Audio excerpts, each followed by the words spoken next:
عليه وسلم من أطاعني فقد أطاع الله ومن عصاني فقد عصى الله ومن أطاع أميري فقد أطاعني ومن عصى أميري فقد عصاني متفق عليه হযরত আবু হুরায়রা রাদিয়াল্লাহু তাআলা আনহু থেকে হাদিস বর্ণিত আমার নবী আপনার নবী তো জাহানের বাদশা নবী রাহমাতুল লিল আলামিন তিনি কি আপনারা সাধারণ মানুষকে কি মেসেজ দিয়েছে দেখেন আপনাদের নিয়ামতের রাস্তাটা আমার নবী ওপেনিং করে দিয়ে গেছে খোলাসা করে দিয়েছে আমার নবী যে বলেছেন মান আতওয়ানি ফাকাদ আতওয়াল্লাহ যে ব্যক্তি আমার অনুগত্য করে সে যেন আল্লাহর অনুগত্য করলো জোরে জোরে সুবহানাল্লাহ তার মানে আপনি নবীকে মানলেন মানে আল্লাহকে মেনে মান্য করলেন আপনার রাস্তা সহজ হলো কিনা বন্ধের পরে দেখেন আমার আপনার প্রাণের নবী তারপরে বলেছেন ওয়ামান আসানি ফাকাদ আসাল্লাহ যে ব্যক্তি আমার অবাধ্য করলো সে যেন আল্লাহর অবাধ্য করলো জোরে জোরে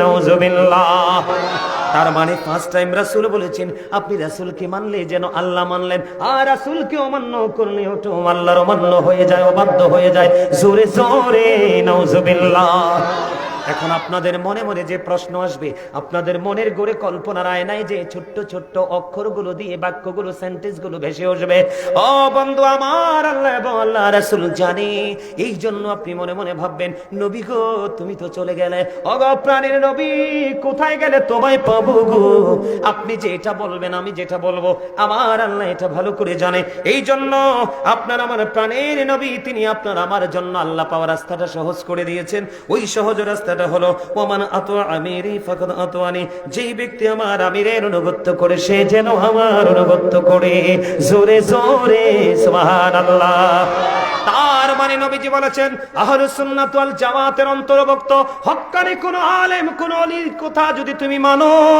হক্কানি আলেম কোন হক্কানি আল্লাহর ওলির সাথে যদি তুমি প্রেমের ডোরি লাগাও তাদের কথা যদি তুমি শুনতে পারো মানতে পারো তুমি যেন মদিনা ওয়ালার কথা শুনলে এবং মানলে আরো জোরে সুবহানাল্লাহ এবার আপনার আমার প্রাণের নবী আর বলে দিয়েছেন বন্ধু ওয়ামান আসা আমিরি ফাকাদ আসানি যে ব্যক্তি আমার আমিরের অবাধ্য করে সে যেন আমার অবাধ্য করলো বুখারী এবং মুসলিম শরীফের মধ্যে এসেছে হাদিস খানা বন্ধুরে আমার হযরত আবু হুরায়রা রাদিয়াল্লাহু তাআলা থেকে হাদিস খানা বর্ণিত তার মানে আল্লাহ পেতে হলে আমি রাসূলের কাছে যেতে হবে আর রাসূল যদি পেতে চাই হক্কানি আলেম এবং হক্কানি আল্লাহর ওলিদের সাথে প্রেমের ডোরি লাগাইতে হবে এইটা বুখারী এবং মুসলিম শরীফের হাদিস শুধু এই হাদিস নয় আল্লাহর কোরআন বন্ধু আখি দুটো মেলে যখন আল্লাহর কোরআন ওই অমিয় বাণী লৌহে মাহফুজের কোরআনের দিকে যখন নজর দিলাম চাইয়া দেখলাম আল্লাহ রাব্বুল আলামিন কি চমৎকার ওয়াজ করতেছে রে গুলবাহারের আমার ভাই আমার বাবা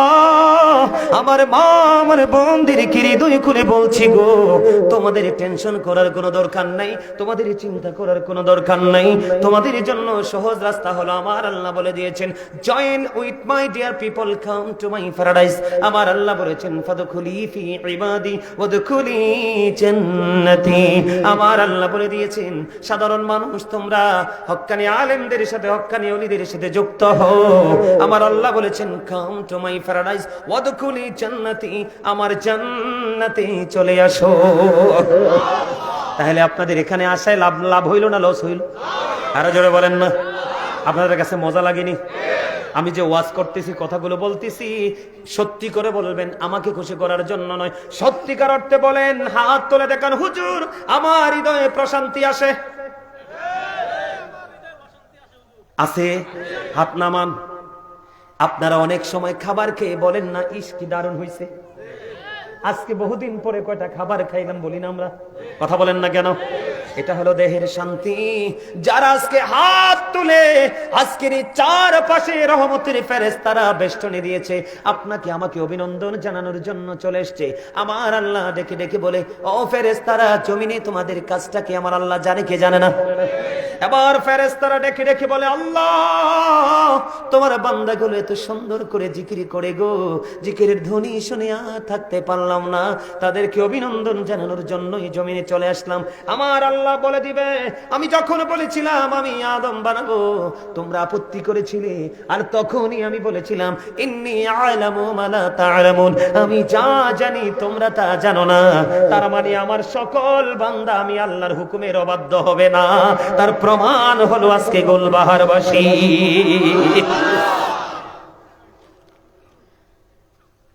মজা লাগছে না? যার কাছে প্রশান্তি লাগে সেই তো ইমানদার। কি বলেন? যে আমার নামাজ পড়ার পরে, কোরআন তেলাওয়াত করার পরে, জিকির করার পরে, মাহফিল শোনার পরে যদি কেউ উফ fantastic, very nice, very sweet, এই কথাগুলো বলতে বলতে বাড়ি যায়, আল্লাহ কত পাগল হয়ে গেছে। এই পাগলদের জন্য বুখারী শরীফের একটা হাদিস আছে রে বন্ধু, বলবনি? হযরতে আবু হুরায়রা রাদিয়াল্লাহু তাআলা আনহু থেকে হাদিস কানা বর্ণিত। আমার নবীজি বলেছে, ও গোলবাহারবাসী, আমার ভাই, আমার বাবা গো, হৃদয়ের জানালা খুলে তোমরা শোনো। মা, তোমরা যারা পর্দার অন্তরালে আছো, আমি তোমাদেরকে বলবো মুরাকাবায় বসে বসে আজকের আলোচনা শোনো। কারণ আমার নবীজি বলে দিয়েছে, কেউ আল্লাহকে বান্দা যেমন মনে করে, ঠিক আল্লাহ বান্দার কাছে ঠিক তেমনি। সুবহানাল্লাহ বলে না? এটা বুখারী শরীফের হাদিস, আমার বানানো কথা নয়। ও বন্ধু, আমার নবীজি বলেছে, আমার আল্লাহ বলছে, হাবিব আপনারা কোনো দিকে তাকায়েন না, বিরক্ত হলে ওয়াজ ছেড়ে দিব। কারণ আমার নবীজি বলেছে, মুসল্লিকে, শ্রোতাকে বিরক্ত করে আলোচনা চলবে না, সাইলেন্ট হয়ে যাও, বন্ধ করে দাও। এই জন্য আপনারা যদি এলোমেলো ভাবে ছোটাছুটি করেন, আমি মনে করবো বিরক্ত। সত্যি সত্যি আমি কিচ্ছু করবো না, বের হয়ে সোজা চলে যাব বন্ধু। কারণ এটা হলো একটা ক্লাস, যেই ক্লাসে আল্লাহ এবং নবী চিনা যায়, দুনিয়া এবং আখিরাতকে আলোকিত করা যায়। এখানে উদাসীন হওয়া যায় না, ঠিক কিনা বলে? বন্ধুরে আমার নবীকে আমার আল্লাহ ডেকে ডেকে বললেন, হাবিব আপনি জানিয়ে দেন, আমার বান্দাগুলো যদি আমাকে একা একা ডাকে রে, আমি আল্লাহ আমার ওই বান্দাকে একা একা ডাকি। নবীজি জবান দ্বারা জানিয়ে দিয়েছে, উম্মত তোমরা যদি আল্লাহকে একা একা ডাকো, তাহলে তোমার আল্লাহ তোমাকে একা একা ডাকে। এবার নবীজি জানিয়ে দিয়েছেন, কেউ যদি জিকির করার জন্য 1 বিঘা পরিমাণে গিয়ে যায়, আমার আল্লাহ তার দিকে 1 গজ পরিমাণে গিয়ে আসে। আজকে আপনারা ধনী না? আপনারা বলেন আপনারা ধনী না? আমি বলবো ইউ আর ভেরি লাকি। আপনারা, আমার রাসূল আরো বলে দিয়েছেন, কেউ যদি জিকির করতে করতে আল্লাহর দিকে 1 হাত পরিমাণে এগিয়ে যায়, আমার আল্লাহ আমার রাসূলকে বলেছে, হাবিব গো আপনি আমার পাগল বান্দাগুলোকে জানিয়ে দেন, আমার আল্লাহ ওই বান্দার দিকে 2 হাত পরিমাণ এগিয়ে আসে। জোরে জোরে করুন সুবহানাল্লাহ। হাবিব আপনি জানিয়ে দেন, কেউ যদি আল্লাহর জিকির করার জন্য হেঁটে হেঁটে আসে রে, আমার আল্লাহ ওই বান্দার দিকে দৌড়ে আসে। তাহলে আপনারা ধনী কিনা? আপনারা গোলবাহারবাসী, আপনারা সবাই জানেন আপনারা মাহফিলে এসেছেন, কিন্তু আসলে আপনারা আল্লাহর দিকে এসেছেন। কথা কয় না? আসলে কোন দিকে এসেছেন? আসলে আল্লাহর দিকে এসেছেন। আমি আপনাদেরকে বলি, আল্লাহ রাব্বুল আলামিন বলেছে আপনি জিকিরটা কেমন করে করবেন। জিকির হলো বন্ধু আরবি শব্দ, কোরআনের ভাষা। বাংলাতে বলা হয় স্মরণ, ইংলিশে এটাকে বলা হয় রিমেম্বার। আমার আল্লাহ বলেছেন, ইয়া আইয়ুহাল্লাযীনা আমানু যিকুরুল্লাহা যিকরান কাসীরা ওয়াসাব্বিহুহু বুকরাতাও ওয়াসীলা। আমার আল্লাহ বলেছেন, ঈমানদারেরা বেশি বেশি করে তোমরা আল্লাহর জিকির করো, সকাল থেকে সন্ধ্যা আল্লাহর পবিত্রতা ঘোষণা করো। হুজুর কেমন করে করব? আমার আল্লাহ জানিয়ে দিলেন, আমার রাসূল জানিয়ে দিলেন। ও বন্ধু, কত চমৎকার মেসেজ! আমার আল্লাহ জানিয়ে দিলেন, ফাযকুরুল্লাহা কিয়ামান, দাঁড়িয়ে দাঁড়িয়ে জিকির করো, ও কুউদান, বসে বসে জিকির করো, ওয়ালা যুনুবিকুম, শুয়ে শুয়ে জিকির করো। তারপরেও জিকির বন্ধ করা যাবে না। কোরআন থেকে যখন চোখটি মেলে হাদিসের দিকে নজরে দিলাম, আমার আপনার প্রাণের নবী বলেছে, তোমরা যখন জিকির করো এমন ভাবে জিকির করো, মানুষ দেখলেই যেন তোমাদেরকে পাগল বলে। রাসূল জানিয়ে দিয়েছেন, ও বন্ধু, পৃথিবীতে প্রত্যেকটা ময়লা দূর করার একটা না একটা উপকরণ আছে বা যন্ত্র আছে, আছে না নাই? মানুষের মনের গলের ময়লা দূর করার উপকরণ বা যন্ত্র হলো মাওলার জিকির। আর জোরে কন্যা সুবহানাল্লাহ। এই জিকিরের সময় আপনারা অনেকেই জবানটা বন্ধ রেখেছেন। আপনার সামনে রাসূলের দুরূদ পড়া হয়, আপনার সামনে মাওলার জিকির করা হয়, তারপরে আপনি জবানটা বন্ধ রাখেন কোনো অজুহাত ছাড়া। আপনার পরিচয় হলো আপনি কৃপণ। আমার আল্লাহ কৃপণকে দেখতেই পারে না, পছন্দ করে না। কারণ আমার আল্লাহ এবং রাসূলের কাছে কৃপণতা বলে কোনো শব্দ নাই। আমি আপনাদেরকে বলি, একটা হাদিস বলেছিলাম, জুম্মার দিনে কেউ যদি রাসূলকে ভালোবেসে বন্ধু মাত্র 80 বার দরুদ পড়তে পারো, 80 বছরের সগীরা গুনাহ আল্লাহ মাফ করে দেয়। বন্ধু আরেকটা মজার হাদিস হলো, হাদিস খানে এসেছে দাইলামি শরীফের মধ্যে। হাদিসের নবী হলেন হযরত আনাস রাদিয়াল্লাহু তাআলা আনহু।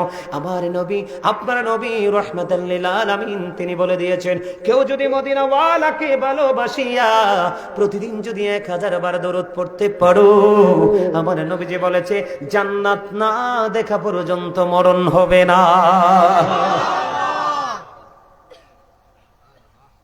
পৃথিবীর বুকে আপনি যত বেশি রাসূলকে ভালোবেসে দরুদ পড়বেন, আয় হাসরের দিন নবীকে তত বেশি কাছে পাবেন। নবী যার কাছে থাকবে তার কোনো বিপদ নাই। প্রশ্ন করা হলো, ইয়া রাসূলুল্লাহ, ইয়া হাবিবাল্লাহ, নবী, নবী গো, ও প্রাণের নবী, কিয়ামত কখন হবে গো নবী? আবার নবীজি বললেন, কিয়ামতের জন্য কে প্রস্তুতি নিয়েছো? ইয়া রাসূলুল্লাহ, কিয়ামতের জন্য কোনো প্রস্তুতি নিতে পারেনি, আল্লাহ এবং রাসূলকে ভালোবাসি। আবার নবীজি জানিয়ে দিলেন, তুমি যাকে ভালোবাসো তার সাথে তুমি থাকবা। জোরে জোরে সুবহানাল্লাহ।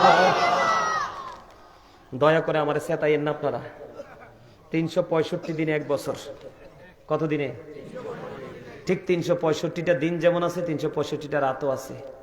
আমি এত কষ্ট করে ওয়াজ করতেছি, এত দূর থেকে এসে। আমার বাড়িটা বাংলাদেশের লাস্ট বর্ডার, কুমিল্লা জেলা। আমার বাড়ির পরেই হিন্দুস্তান, তার কাটার বেড়া। আমি কিন্তু দেখতে পাইতেছি অনেকে ভোট খাইতেছেন। আমি কিন্তু দাঁড় করাবো, ঠিক দাঁড় করাবো। আমি বেড়া হয়েছি সুটটা, খুলি শুধু গিটটা। কথা বুঝেন নাই? আমি ফাইজলামি পছন্দ করি না, আগেই বলছি। ভালো না লাগলে চলে যাবেন। এখানে ভোট খাওয়া যাবে না, বাদাম খাওয়া যাবে না, পান খাওয়া যাবে না। খাইলে বাইরে যেয়ে খাইয়ে আসেন, কারণ আপনার জবানের হক আদায় করতে হবে। এখানে কি করতে হবে? কথা কয় না কেন? হুট করে সুবহানাল্লাহ বলতে হবে, আলহামদুলিল্লাহ বলতে হবে, কিও বলতে হবে না, মাঝে মাঝে দুরূদ পড়তে হবে, জিকির করতে হবে। আপনি ফাঁকে বাদাম খাচ্ছেন, কথা বলা যাবে না। সম্মানিত উপস্থিতি, মজা লাগছে না? আরো জোরে নামাজ পড়বেন নি? বেশি করে পড়বেন। নামাজের মজা তো আরো ব্যতিক্রম। আমার রাসূল বলেছে, হযরতে আবু যর রাদিয়াল্লাহু তাআলা আনহু থেকে হাদিস বর্ণিত, আমার নবীজি শীতের দিনে বের হলো। আমাদের এলাকা গাছের পাতা ঝরা শুরু করছে না? শীতের শেষে গাছের, বসন্তের আগে গাছের পাতা ঝরে যায় না? তো গাছের পাতা ঝরতেছে, এটার সাথে কি মিল রেখে কি চমৎকার একটা হাদিস। আমার নবীজি শীতের দিনে বের হলো, বের হওয়ার পরে দেখলেন গাছের পাতাগুলো ঝরছে। নবীজি গাছের ঢাল ধরলেন, ধরার পরে ডাক দিলেন আবু যর। আবু যর উত্তর দিলেন, লাব্বাইকা ইয়া রাসূলুল্লাহ। আমার নবীজি বললেন, রে আবু যর, তুমি চাইয়া দেখো, শীতের কারণে গাছের পাতাগুলো শুষ্ক হয়ে জোরে জোরে পড়ছে বিরামহীন ভাবে। আল্লাহর কোন বান্দা, আমি নবীর কোন উম্মত পাগল যদি আল্লাহর দিদারের আশায় একাগ্র চিত্তে প্রেমময় অন্তর নিয়ে যখন নামাজ পড়ে, এই কপালটা যখন সিজদার মাধ্যমে আল্লাহর কুদরতি কদমে লাগায়া দেয়, ওই শীতের দিনের গাছের পাতার মতো তার জীবনের গুনাহগুলি ঝরে পড়ে যায়। যেদিকে যাবো সেদিকে মজা, যেদিকে যাবো সেদিকে মজা। কথা কয় না কেন? আমি আজকে একটা আলোচনা করবো আপনাদের সামনে, রমজানের ফজিলত নিয়ে একটু আলোচনা করবো। শুনবেন নি? একটু করবো নি? ওয়াজটা দরকার আছে না? আসেনি? আমার আল্লাহ বলেছেন, ইয়া আইয়ুহাল্লাযীনা আমানু কুতিবা আলাইকুমুস সিয়ামু কামা কুতিবা আলাল্লাযীনা মিন ক্বাবলিকুম লাআল্লাকুম তাত্তাকুন। আর জোরে বলুন আল্লাহু আকবার, আর জোরে বলুন আল্লাহু আকবার। আমার আল্লাহ কোন বেঈমান, কোন কাফির, কোন মুশরিক কে ডাক দেয়নি। আমার আল্লাহ বলেছেন, ইয়া আইয়ুহাল্লাযীনা আমানু কুতিবা আলাইকুমুস সিয়াম কামা কুতিবা আলাল্লাযীনা মিন ক্বাবলিকুম লাআল্লাকুম তাত্তাকুন। আমার আল্লাহ ঈমানদারকে ডাক দিয়েছে, খেয়াল করবেন, কোন বেঈমান নয়, কোন কাফির নয়, কোন মুশরিক নয়, কোন মুনাফিক নয়। কারণ বেঈমান, কাফির, মুশরিক, মুনাফিক সবগুলোর জন্য বরাদ্দ জাহান্নাম। আর আমার আল্লাহর জান্নাত বরাদ্দ শুধু ঈমানদারদের জন্য, মুত্তাকিদের জন্য। এই জন্য দেখবেন যারা কোরআন শরীফ পড়তে পারেন, দেখবেন ম্যাক্সিমাম জায়গায় ইয়া আইয়ুহাল্লাযীনা আমানু মাঝে মাঝে পাওয়া যায় ইয়া আইয়ুহান নাস। কথা কয় না? হ্যাঁ, আল্লাহ রাব্বুল আলামিন ঈমানদারদেরকে ডেকে বলেছেন, ঈমানদারেরা তোমাদের প্রতি রোজা ফরজ করা হয়েছে, তোমাদের পূর্ববর্তীদের প্রতিও ফরজ করা হয়েছিল। কেন গো আল্লাহ আমাদের উপর তুমি রোজাটা ফরজ করেছো? আমাদের পূর্বপুরুষ যারা ছিল তাদের জন্য তুমি রোজা ফরজ করেছিলে। কেন গো, কেন গো? আমার আল্লাহ জানিয়ে দিলেন যাতে তোমরা আল্লাহওয়ালা হতে পারো। সুবহানাল্লাহ কয় না? আপনি কি রাগ আমার প্রতি? এই দুইটাই কিন্তু হাসে, এটা তো হাসে না, ব্যাপার কি? হ্যাঁ, আরে সমস্যা নাই না, আমার সমস্যা মিয়া, আমার ডাইনে বামে যারা থাকবো সবাই হাসতেইব। এটা আমার নবীজির শিক্ষা। কি করতে হবে? আরে ভাই এদিকে আপনি গুমরা মুখে থাকার জন্য আসছেননি? কত মানুষ হয়েছে আশিক মাসিকের মিলন মেলানে, হাসবেন না তো কি কাঁদবেন আপনি? কথা কয় না কেন? আমার ওই স্বাস্থ্য বাইরে আছেন, ওই যে কন্যা শুরু থেকে হাসে, তার হাসিটা একটা বিউটিফুল স্মাইলিং। আলহামদুলিল্লাহ কয় না?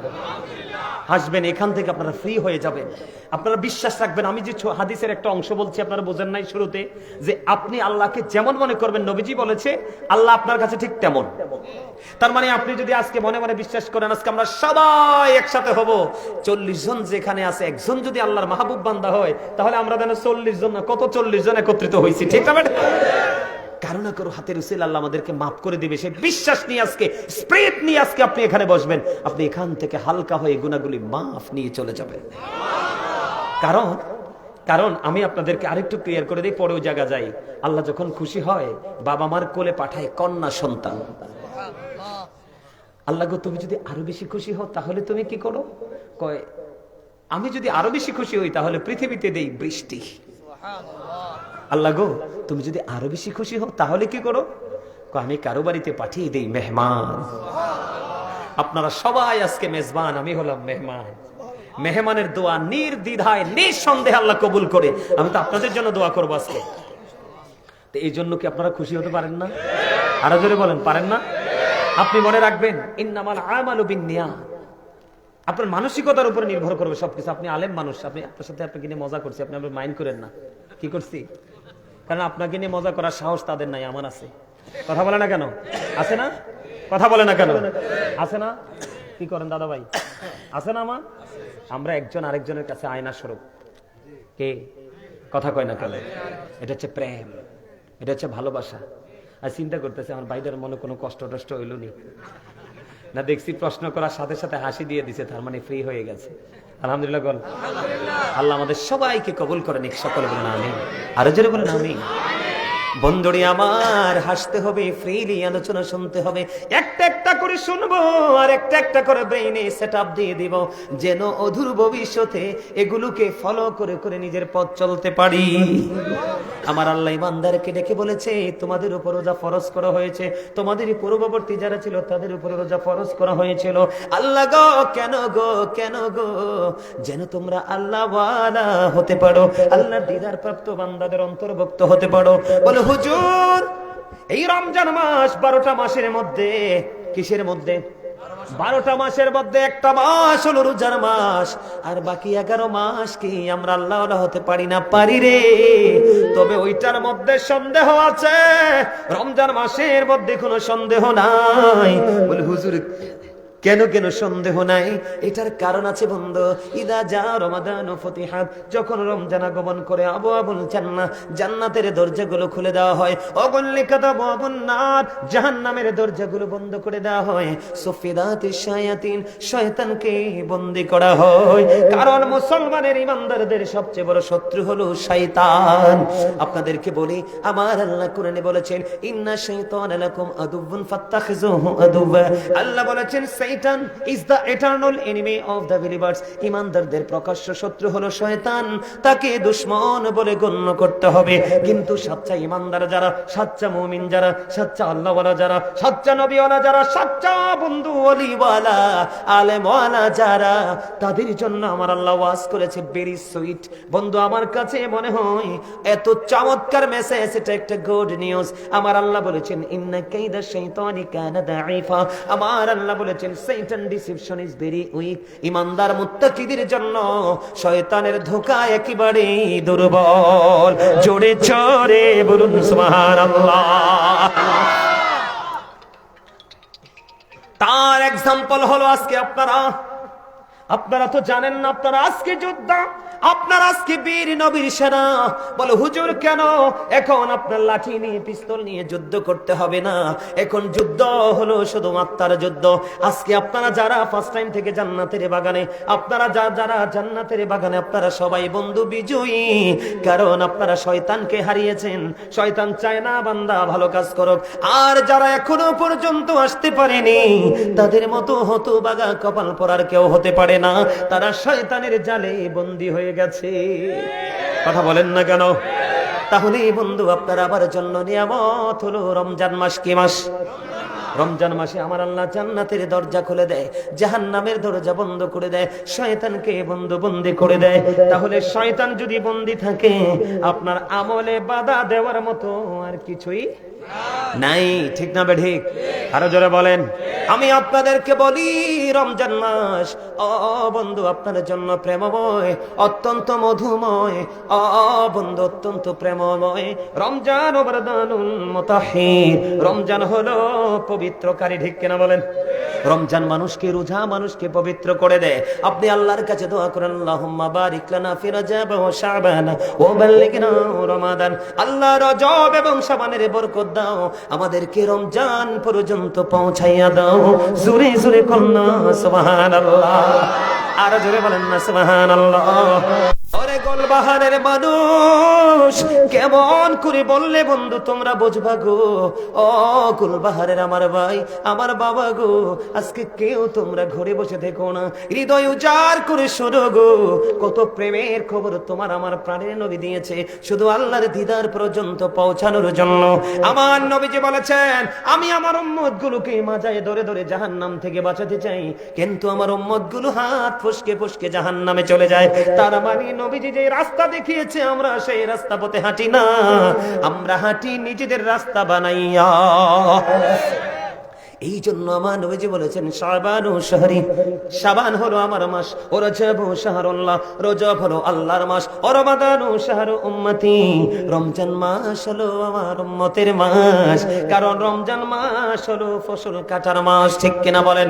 মেরাজের চাঁদ হলো বন্ধু ফসল লাগানোর মাস, বৃক্ষরোপণ করার মাস। আর শাবান মাস হলো কীটনাশক এবং সেচের মাস।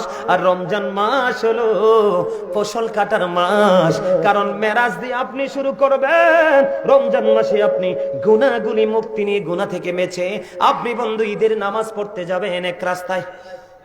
কি কথা কয় না কেন? আর বলতে থাকবেন আল্লাহু আকবার, আল্লাহু আকবার, লা ইলাহা ইল্লাল্লাহ, আল্লাহু আকবার, আল্লাহু আকবার, লিল্লাহিল হামদ, আল্লাহু আকবার, আল্লাহু আকবার, লা ইলাহা ইল্লাল্লাহ, আল্লাহু আকবার, আল্লাহু আকবার, লিল্লাহিল হামদ, আল্লাহু আকবার, আল্লাহু আকবার, লা ইলাহা ইল্লাল্লাহ, আল্লাহু আকবার, আল্লাহু আকবার, লিল্লাহিল হামদ। এই তাকবীরে তাশরিক দিতে দিতে বন্ধু এক রাস্তায় ঈদের জামাত পড়তে যাবেন, আর অন্য রাস্তায় যখন ঘুরে ঘুরে আপনি আপনার বাসার দিকে রওনা হবেন, আপনি নিষ্পাপ হয়ে, আপনি জান্নাতের গুনাহ মুক্ত হয়ে আপনি আপনার ঘরে ঢুকবেন। জোরে জোরে কয় না সুবহানাল্লাহ। আর একটু জোরে বলুন সুবহানাল্লাহ। বন্ধু হৃদয় খুলে শোনো গো, প্রত্যেকটা জিনিসের কিন্তু যাকাত আছে। কি আছে? প্রত্যেকটা জিনিসের কি আছে? প্রত্যেকটা জিনিসের যাকাত আছে রে। ও বন্ধু, মাঠে যখন ফসল হয়, ফসলের ওশর আদায় করতে হয়। কথা বলে না? কি করতে হয়? আপনারা জোরে কইবেন জি, কারণ আপনারা যখন জি জোরে কইবেন, আমার সাথে কনফিডেন্সলি যখন সমর্থন দিবেন, তার আরো বেশি উৎসাহিত হবে। কারণ এই যুবকগুলো ধ্বংস হয়ে গেছে, যুবকগুলো পথভ্রষ্ট হয়ে গেছে, যুবকগুলো নষ্ট হয়ে গেছে। আমার যত টেনশন যুবকদেরকে নিয়ে। এই মুরব্বী বাবাগুলো দাদাগুলো যখন এই পৃথিবী ছেড়ে চলে যাবে, এই বাংলার জমিন ছেড়ে চলে যাবে, এই যে এই দিকের জিকির আজকে এত মজা হয়েছে, ঠিক এই কর্নারের একটু জায়গার জিকিরটা আমি যখন জিকির করেছিলাম, মনে হয় যে তারা নিজেদেরকে মানে অজানা এক গন্তব্যের দিকে নিয়ে যাচ্ছে, নিজেদেরকে নিজেরা হারিয়ে ফেলেছে। এত মানে মধুর ভাবে তারা জিকির করেছে। আমি আজকে যুবক, আমি তোমাদেরকে বলে যাই, তোমরা অনেক যুবকের পরনে পাঞ্জাবি নাই, তোমরা অনেক যুবকের মাথায় টুপি নাই, তোমরা অনেকে লুঙ্গি পায়জামা পড়তে পারো না, সেই প্যান্টটা পরে আসছো, কোরআন এবং হাদিস দ্বারা সমর্থন পেয়েছি, কোরআন এবং হাদিস দেখলে মুসলমান হিসেবে তোমাদের জন্য টোটাল না জায়েজ। এই পোশাক তুমি পরে এসেছো, কিন্তু আমার দাদাভাইদের দিকে তাকাও, মুরব্বীদের দিকে তাকাও, লুঙ্গি পরেছে টাকনুর উপরে, পাঞ্জাবি পরেছে সুন্নাহ পোশাক, টুপি পরেছে সুন্নাহ, তার কারণ এটাই ইসলাম। আর তুমি যেটা করেছো, তোমার মাথায় ইসলাম নাই, মুখেও ইসলাম নাই, তোমার বডিতেও ইসলাম নাই, ইভেন তোমার যে পোশাক পরে তোমার লজ্জাস্থান ঢাকার কথা, পুরো ইমানদার পুরুষের পোশাক উপর দিয়ে থাকবে নাভি বরাবর, নিচে দিয়ে থাকবে টাকনুর উপরে। আল্লাহ 3 শ্রেণীর পোশাক দিয়েছে। কয় শ্রেণীর? কয় শ্রেণীর? একটা হলো লজ্জাস্থান ঢাকার পোশাক, আরেকটা হলো সাজের পোশাক, আরেকটা হলো তাকওয়ার পোশাক। আল্লাহ বলেছেন লিবাসুত তাকওয়া যালিকা খায়র, আল্লাহর কাছে সবচেয়ে উত্তম পোশাক হলো তাকওয়ার পোশাক, যেই পোশাকটা না ইমানদার পুরুষের জন্য পর্দা করা ফরজ। এই পোশাকটা পরে তুমি ফরজ কি করলা? হেফাজত করলা, ধারণ করলা। উপর দিয়ে লুঙ্গি, প্যান্ট, পায়জামা, ট্রাউজার যেটাই বলো, উপর দিয়ে পড়বে নাভি বরাবর অথবা উপরে, নিচে দিয়ে থাকবে টাকনুর উপরে। এখন তোমারটা উপর দিয়েও নাভির নিচে, নিচে দিয়েও টাকনুর নিচে। বুখারী শরীফের মধ্যে আসছে তুমি প্রাউড ফিল করেছো, অহংকার করেছো। আল্লাহ ডাজন্ট লাইক দ্য প্রাউড। আল্লাহ রাব্বুল আলামিন হাদিস শরীফের মধ্যে আসছে এবং কোরআনে এসেছে, তুমি অহংকার করেছো, তোমার ঠিকানা হবে জাহান্নাম। নাউজুবিল্লাহ বলে না কেন? আরো জোরে। এই জন্য বলেছি যুবক, তোমরা হৃদয় খুলে শোনো, দাড়ি পাকা প্রত্যেকটা মুরব্বী বাবা, আমার প্রত্যেকটা দাদা ভাই, রঙে জড়ানো নবীর সুন্নাহ মোতাবেক পোশাক, টুপি মাথায় রে, লুঙ্গি পরানো, কিন্তু তোমার একটা কিছু নবীর সুন্নাহ মোতাবেক নাই। মনে রাখবে, যখন পৃথিবীতে ইসলাম এসেছিল, ইসলামটা গরিব ছিল, পৃথিবীর অবস্থা ভালো ছিল না। যখন ইসলাম পরিপূর্ণ পেল, পৃথিবীর অবস্থা ভালো হয়ে গেল, প্রেমময় হয়ে গেল। আবার যখন ইসলাম গরিব হতে লাগলো, পৃথিবীর অবস্থা আবার ধ্বংসের দিকে। এখন তুমি আমি যদিও মনে করি আমার ছেলে 2টা বিদেশ আছে, টাকা আছে, আমি সুখী, আসলে তুমি অন্তরের চক্ষু মেলে দেখো রে, পৃথিবীর চারপাশ অন্ধকারে ভরে গেছে। তোমরা যুবক যারা, তোমাদের ধ্বংস খুব নিকটে, আমি মনে রাখো, তোমাদের ধ্বংসটা এই কারণে খুব কাছের। এই মোবাইলের মাধ্যমে তোমরা কন্টিনিউ সকাল থেকে বিকাল, মাথা থেকে পা পর্যন্ত ইহুদিদেরকে লালন করছো, ইহুদিদেরকে ধারণ করেছো। ইহুদি সম্পর্কে আমার আল্লাহ বলেছেন, ইন্নাল কাফিরিনা কানু লাকুম আদুওয়াম মুবিনা। আমার আল্লাহ বলেছেন, the heretics are the eternal enemy of the believers. ইমানদারদের প্রকাশ্য শত্রু হলো বেঈমান কাফেরেরা। ও বন্ধু, এই জন্য তোমাদেরকে আমি বলে দিতে চাই যুবক, আজকের আলোচনা শুনে নিজের লাইফ স্টাইলকে চেঞ্জ করো। তুমি যদি উলঙ্গ হাঁটো, কেউ তোমাকে টাকা দিবে না, বরং ধিক্কার দিবে। আর তুমি একটু ভদ্র হয়ে, জেন্টেল হয়ে, নমনীয় হয়ে আগামীকাল থেকে তুমি পথ চলো। এই গোলবাহারের জমিনে যদি 1 লক্ষ যুবক থাকে, সকল যুবকের মধ্যে তোমার মর্যাদা থাকবে সর্বোচ্চ। দোকানে গেলে তোমাকে নিয়ে আলোচনা, রাস্তায় গেলে তোমাকে নিয়ে আলোচনা, বিয়ে বাড়িতে গেলে তোমাকে নিয়ে আলোচনা। বিশেষ করে তোমার জন্য যখন কোনো বিয়ের প্রস্তাব আসবে, এক বাক্যে বলবে, ওই ছেলের হাতে মেয়েটা দিয়ে দেন, চিরসুখী হবে, কারণ অত্যন্ত চরিত্রবান ছেলে। কথা বলে না কেন? এই জন্য বলছি রে যুবক, ও যুবক, মাঠে যখন ফসল হয়, এটার ওসর আদায় করতে হয়। তোমার ঘরে নগদ অর্থ আছে, সোনা গয়না আছে, ব্যবসার মধ্যে ইনভেস্ট করেছো, বন্ধু নিসাব পরিমাণ হলে তোমাকে যাকাত দিতে হবে। ঠিক তেমনি ভাবে প্রত্যেকটা সম্পদের যেমনি যাকাত আছে, ঠিক তেমনি ভাবে তোমার আমার দেহেরও যাকাত আছে। তোমার আমার দেহের যাকাত হলো রোজা। সুবহানাল্লাহ কয় না? মজা হইছে না কথাটা? মজা হইছে না? আলহামদুলিল্লাহ বলে। আরে জোরে পারি চলে যাবে? আরেকটু ওয়াজ করবো? আমি কিন্তু একজন লেখক। আমি প্রতি বছর রোজা আসলে একটা গজল রেখি, রোজা নিয়ে প্রতি বছর রোজা আসলে একটা গজল রেখি। আমি এবার লিখতে পারি নাই, অনেক ব্যস্ত। বাড়িতে একটা মসজিদ করছি, 5 মাসে কমপ্লিট। মাত্র 5 মাসে মসজিদ। যদি সুযোগ হয় আমার গ্রামের বাড়িতে একবার দেখতে আসবেন, আপনাদের সবার দাওয়াত। আর যদি এভাবে দেখতে না পারেন, অনলাইনে খুঁজে দেখবেন, দৃষ্টিনন্দন মসজিদ।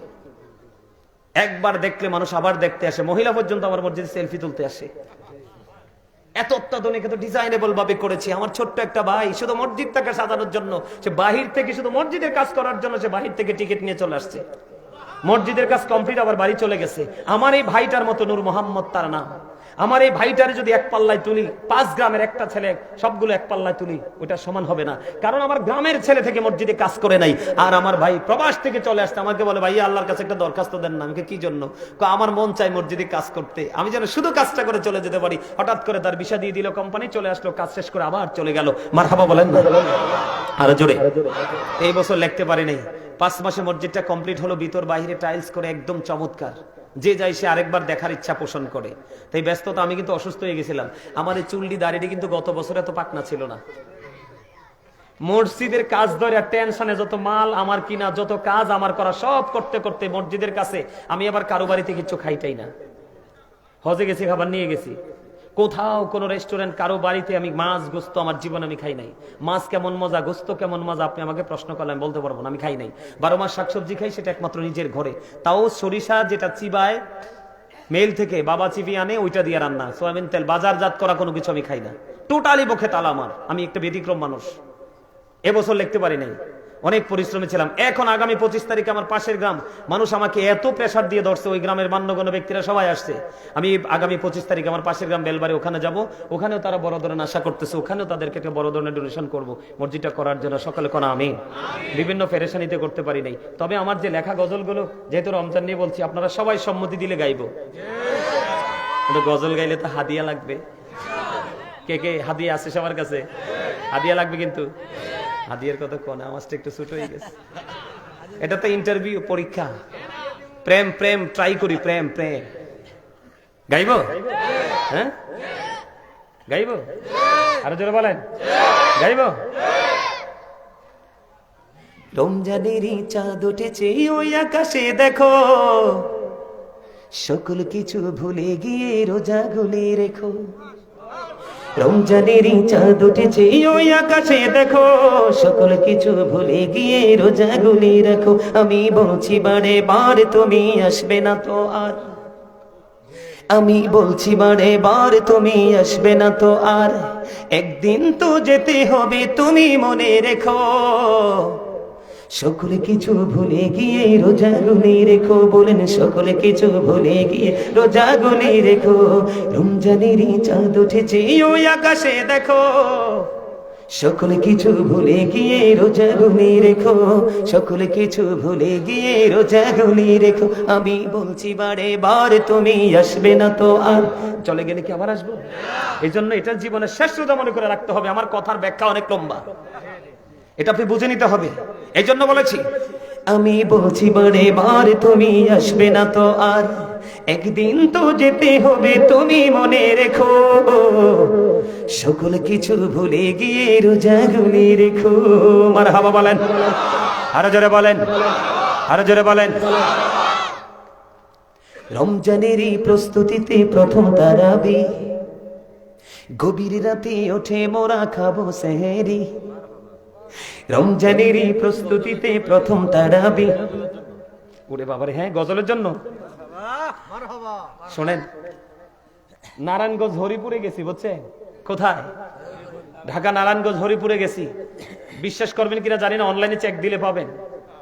আলোচনা যখন দৌড়ছি রে ভাই, মানুষ আসতে আসতে আসতে আসতে এত দূর পর্যন্ত গেছে, ওই যে রাস্তাটা যেমন ছায়া দেখা যায় না, এরকম ছায়া ছায়া দেখছি আমি। শেষ পর্যন্ত মাহফিলের মানুষের চেহারাগুলো পর্যন্ত দেখি নাই। আলহামদুলিল্লাহ বলেন না?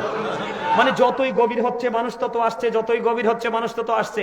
আস্তে আস্তে আস্তে আস্তে আবার দুই একটা আছে নবীর আশেক, হুজুর আমি জানি আপনি অনেক গজল গাইতে পারেন সুন্দর করে, আপনি একটু গজল গাইবেন, কি করবেন? এবার যখন গজল গাওয়া শুরু করলাম রে ভাই, 1000, 2000, 5000, 3000 আইতে আইতে আইতে আইতে দেই পকেট এটা ফুইরা গেছে। পরে হাদিয়ার গনি নাই, না গনে আমার একটা ধর্ম আছে কি জানেন? আমি সব দিকে ব্যতিক্রম। আমার একটা ধর্ম আছে, আমি যে এত বড় একটা জায়গায় আসছি, কিন্তু নিজেকে আমি কখনোই বড় মনে করি না। আমি মনে করি আমার বাবা মার কাছে আমি সেই ছোট্ট ছোলাইবান। আমি এখনো মাহফিলের হাদিয়াটা নিয়ে মার কাছে দেই। যখন আমার প্রয়োজন হয় 10 টাকা 5 টাকার মার কাছ থেকে খুঁজে আমি আনি, এটার মধ্যে আমি স্বাদ পাই, মজা পাই, বরকত পাই। আমার স্পষ্ট মনে আছে, আজ থেকে 6 বছর আগে সেই মাহফিলটা, আজ থেকে 6 বছর আগে উদ্বোধনী করেছিলাম আমি। তো ওই দিন অনেক হাদিয়া দিছে, তো হাদিয়া এক পকেটে, মাহফিল কমিটির হাদিয়া আরেক পকেটে নিয়ে মার কাছে দিলাম মাহফিলের হাদিয়া, বাবার কাছে দিলাম গজলের হাদিয়া। চাইয়া দেখি মাহফিল এবং গজল দুইটার হাদিয়া সেম টু সেম। আজকে ওই ভাইটা 500 টাকা হাদিয়া দিয়েছে, মারহাবা।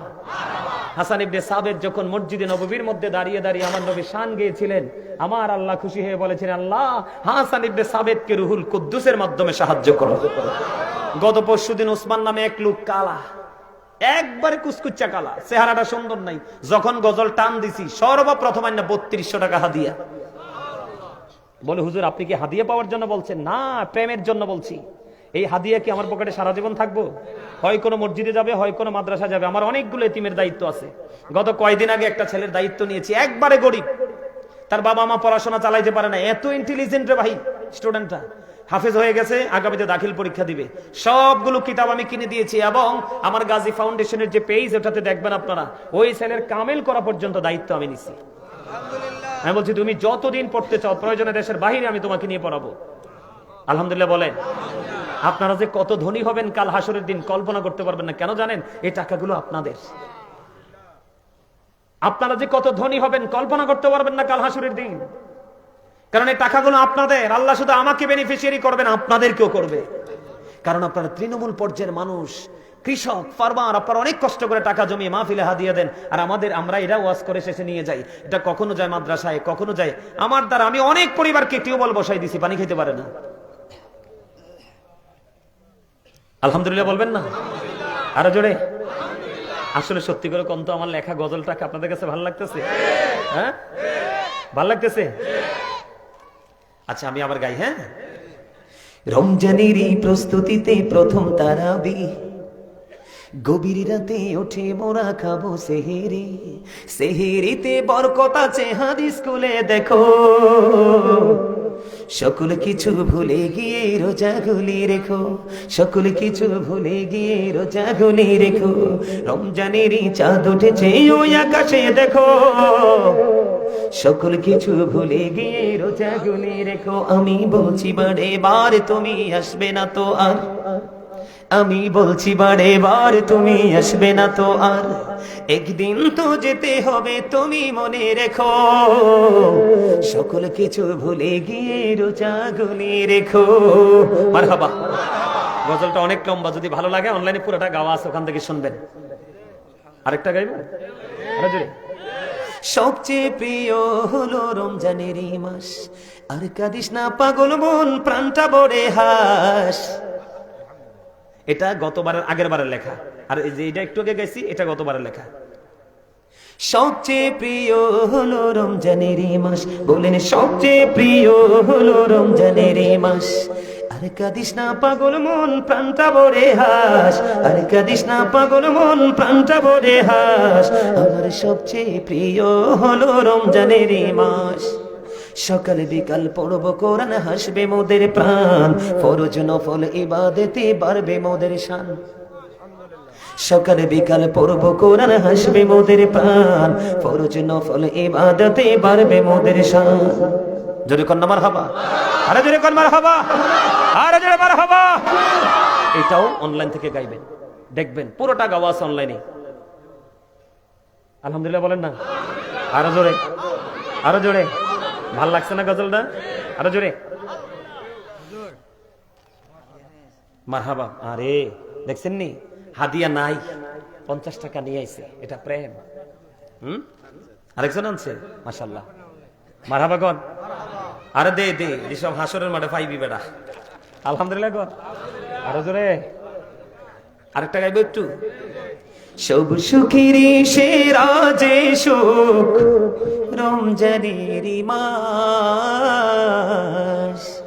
গোমরা হয়ে থাকিস না মন, প্রাণে ভরিয়া হাস, মন প্রাণে ভরিয়া হাস।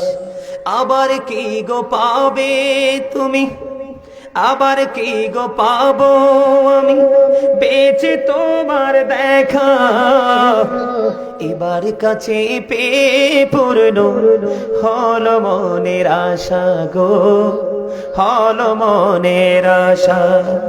পানি ভরিয়া হাসবে রে মুমিন, প্রাণে ভরিয়া হাসবে রে মুমিন, ফেলবে রে নিঃশ্বাস। মারহাবা কন্যা, আরে জোরে কান মারহাবা। এই গজলটা পুরোটা গাওয়া আছে, আপনারা শুনবেন। অনেকদিন গাই না তো, চর্চা নাই, ওয়াজ করতে করতে জান শেষ, জীবন শেষ। বেশি বেশি করে এগুলো অনলাইন থেকে শুনবেন এবং এগুলো শিখবেন, শিখলে দেখবেন অনেক কিছু পাবেন। আলহামদুলিল্লাহ বলেন আরো জোরে। মা গো চাচা 200 টাকা হাতিয়ে দিছে, মারহাবা। আমি আমার ওয়াজটা করবো একটু, কারণ আমার অনেক আলোচনা বাকি আছে। রাত তো অনেক হয়ে গেছে, ওয়াজ কি শেষ করে দিব নাকি চলবে? আপনাদের কোনো সমস্যা আছে নি? সমস্যা আছে? তাহলে আমারও কোনো সমস্যা নাই। আরো জোরে কোন আলহামদুলিল্লাহ বলেন না। বন্ধুরে আমার, আপনি মাঠের ফসল তুলেছেন, গাছে ফল ধরেছে, যা কিছু আছে আপনার ঘরে সোনা গয়না আছে। আরেকটা না, তুই চাইলে আমি 1 ডজন গামো, আমি একজন লেখক, আমার এই সিনায় গজলের অভাব নাই। আমার স্বাস্থ্য ভাইটা আবার 500 টাকা হাতিয়ে নিয়েছি, মারহাবা কর। বন্ধুরে আমার, আপনারা হৃদয়ে খুলে শুনবেন। এখন এই তারার গজলের হাদিয়া দেওয়ার নমুনা দেখে আরেকটা কথা মনে হয়েছে, বুঝছেন? কর্ণফুলী নদীর তীরে, বুঝছেন, এটার মধ্যে ঢুকাইছেও পুলিশে, প্যান্ডেলের পিছন দিয়ে বের করছে পুলিশে, ঢুকতে পারি না, এত মানুষ, গাড়ি ঢোকার কোনো সুযোগে নাই। আপনারা অনলাইনে দেখবেন, আমি যখন গজল টান দিছি, এমন ভাবে মুরব্বীরা হাদিয়া নিয়ে আসা শুরু করছে। এই ওয়াজটা আছে অনলাইনে, আমি এটা দেখলো এখনো হাসি। তো গজলের হাদিয়া নিতে নিতে আমি দেখছি আমার শোল লইরা যাইতেছে। তখন এক পর্যায়ে বলছি, দাদা চাচা আপনারা যদি হাদিয়া দেন আমার একটু পরে দিয়েন, আমার কি দিয়েন, একটু পরে দিয়েন, আমি গজলটা একটু ভালো করে গাইতে দেন। আলহামদুলিল্লাহ বলেন। আসলে কি জানেন, এই যে 50 টাকা 100 টাকা, টাকাটা কিন্তু এই যুগে বেশি কিছু না। এই টাকাটা আপনারা কিভাবে পাবেন? প্রেমে পড়ে দিচ্ছেন না? কি দিছেন? প্রেমে পড়ে দিচ্ছেন। আপনি গরুর বাচ্চা কিনেন না? গরুর বাচ্চাটা পালতে পালতে একদিন বড় হয়, মা হয়ে বাচ্চা দেয়, ওই বাচ্চাটা মা হয়ে আবার বাচ্চা দেয়, এরকম করতে করতে কি গৃহপালিত পশুর যে ঘরটা পুরোপুরি হয়ে যায় না? ঠিক আপনার আমার এই দান, এবার মসজিদে দেন, মাদ্রাসায় দেন, আল্লাহর সন্তোষের জন্য খুশিতে দেন, সবগুলো ওই বৃহৎ আকারে পাবেন। দিয়েছেন ছোট্ট, অনেক বড় পাবেন। আল্লাহ কবুল করে নিক। সকলে বলেন আমিন। আরো জোরে বলেন আমিন। আর একটু মহব্বতে আরো জোরে আলহামদুলিল্লাহ বলেন।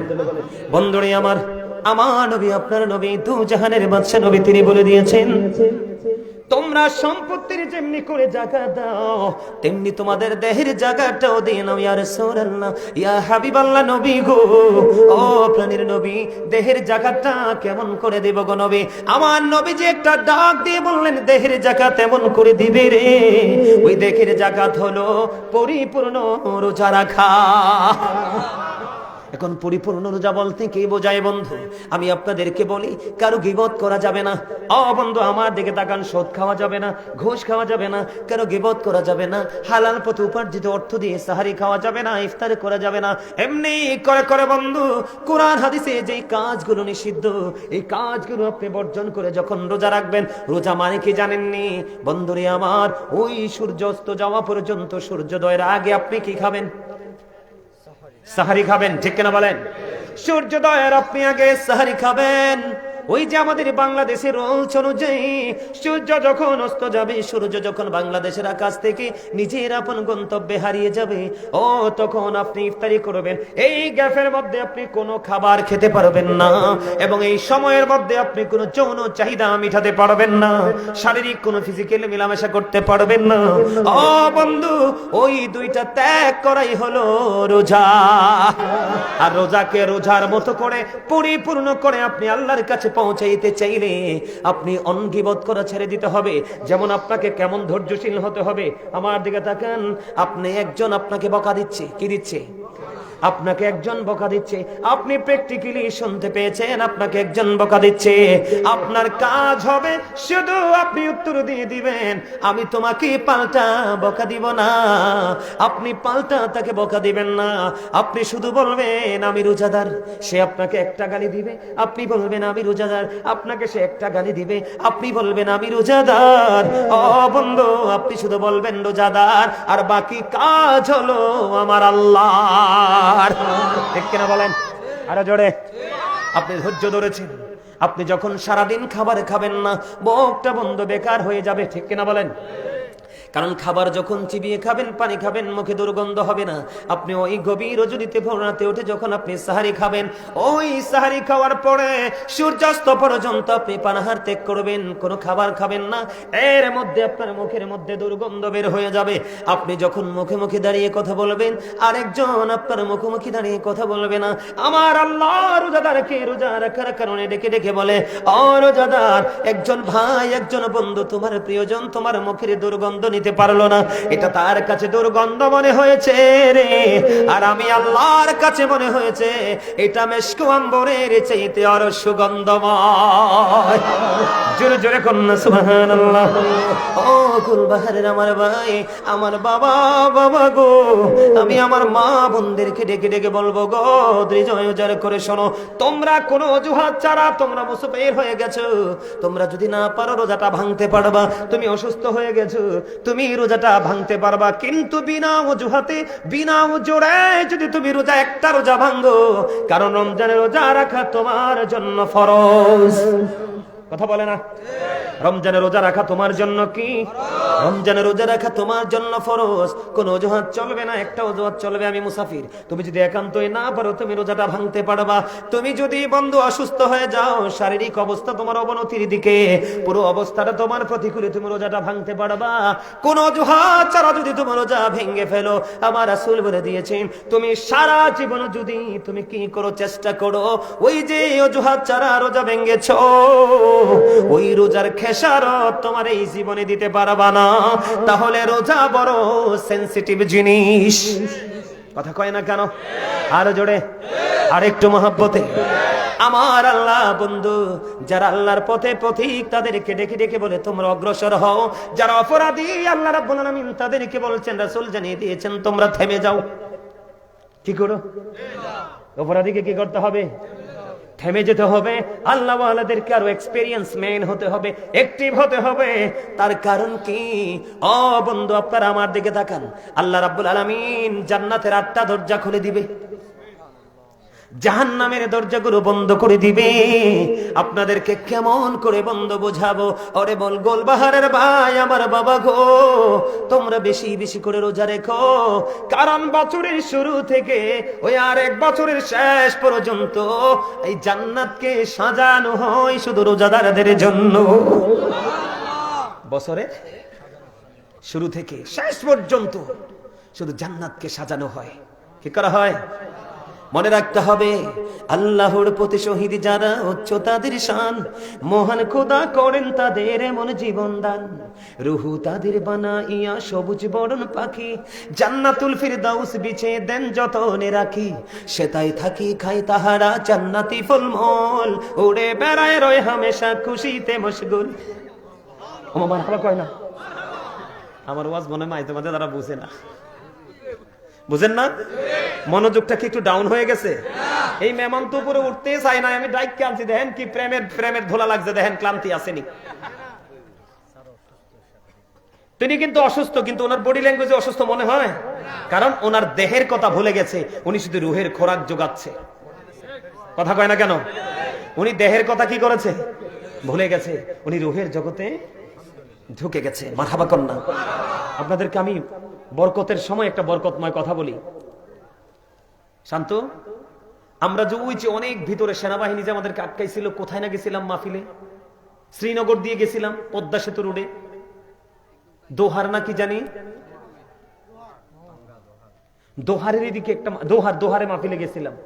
মাহফিলের যিনি সভাপতি, ওনাকে দেখে আমার মানে ওই কথাটা মনে পড়ে গেছে, এই রিসেন্ট ঘটনা। দোহারে মাহফিলে গেছিলাম, তো মাহফিলের সভাপতি সাহেব, ওনার হাত শুধু কাঁপছে, মানে বডিটা শুধু কম্পন করতেছে। তো এখন উনি কুমিল্লা থেকে আসবো, তো উনি অনলাইনে আমার আলোচনা শুনে, মানে আমার পাগল ভক্ত, কিন্তু ওনার শারীরিক অবস্থাটা এত প্রতিকূলে গেছে, এখন তিনি শুধু কাঁপতেছে, দাঁড়াইতে পারতেছে না, বসতে পারতেছে না। তখন আমি, বিশ্বাস করেন, আপনাদের কতটুকু আপনারা বিলিভ করবেন আমি জানি না, তবে একদম চিরন্তন সত্য। আমি যখন আমার এই আসনে বসলাম, বসার পর আল্লাহকে বললাম, আল্লাহ তুমি না মেহবানদের দোয়া কবুল করো কোনো শর্ত ছাড়। আল্লাহকে বললাম, আল্লাহ তুমি না মুসাফিরের দোয়া কবুল করো। তুই পাগল তো, অসুস্থ শরীর, আমাকে ভালোবাসে। ওই আমার কোরআন হাদিসের কথা মনে পড়লো, হক্কানি কোন আলেম নবীর প্রেমিককে ভালোবাসলে নবীর সাথে প্রেম হয়, আর নবীর সাথে প্রেম হলে প্রেম অটো আল্লাহর সাথে হয়ে যায়। আল্লাহ এই মানুষটা কত আশা করে আসছে, এই মানুষটা বসতে পারে না, তুমি তো চাইলে তাকে একটু সুস্থ করে দিতে পারো। কোন ফায়া কোন, তুমি বলতে দেরি হবে না। বিশ্বাস করেন, লোকটা আমার ডান পাশে ছিল, শান্ত, ঠিক নি কথা, আমার ডান পাশে বসা ছিল, ওনার চাইতে আরো মুরব্বী। বিশ্বাস করেন, এভাবে পিছন দিয়ে একটা হাতটা বুলিয়ে দিলাম, ওনার মধ্যে কম্পন গেল কই, মানসিকতা গেল কই, একেবারে সুস্থ। সারাক্ষণ আমার আলোচনা শুনেছে, মোনাজাত দিয়ে আমার সাথে, তারপরে বাড়ি গেছে। প্রেম মানুষকে দুর্বলকে এইভাবে সবল করে, উইকনেস যার মধ্যে আছে তাকে এইভাবে অ্যাক্টিভ করে, স্ট্রং করে দেয় আমার আল্লাহ। জোরে কোন না সুবহানাল্লাহ, আর জোরে কোন সুবহানাল্লাহ। বন্ধু বিশ্বাস করেন, মানুষ কতজন হয়েছেন এটা আমার দেখার বিষয় নয়।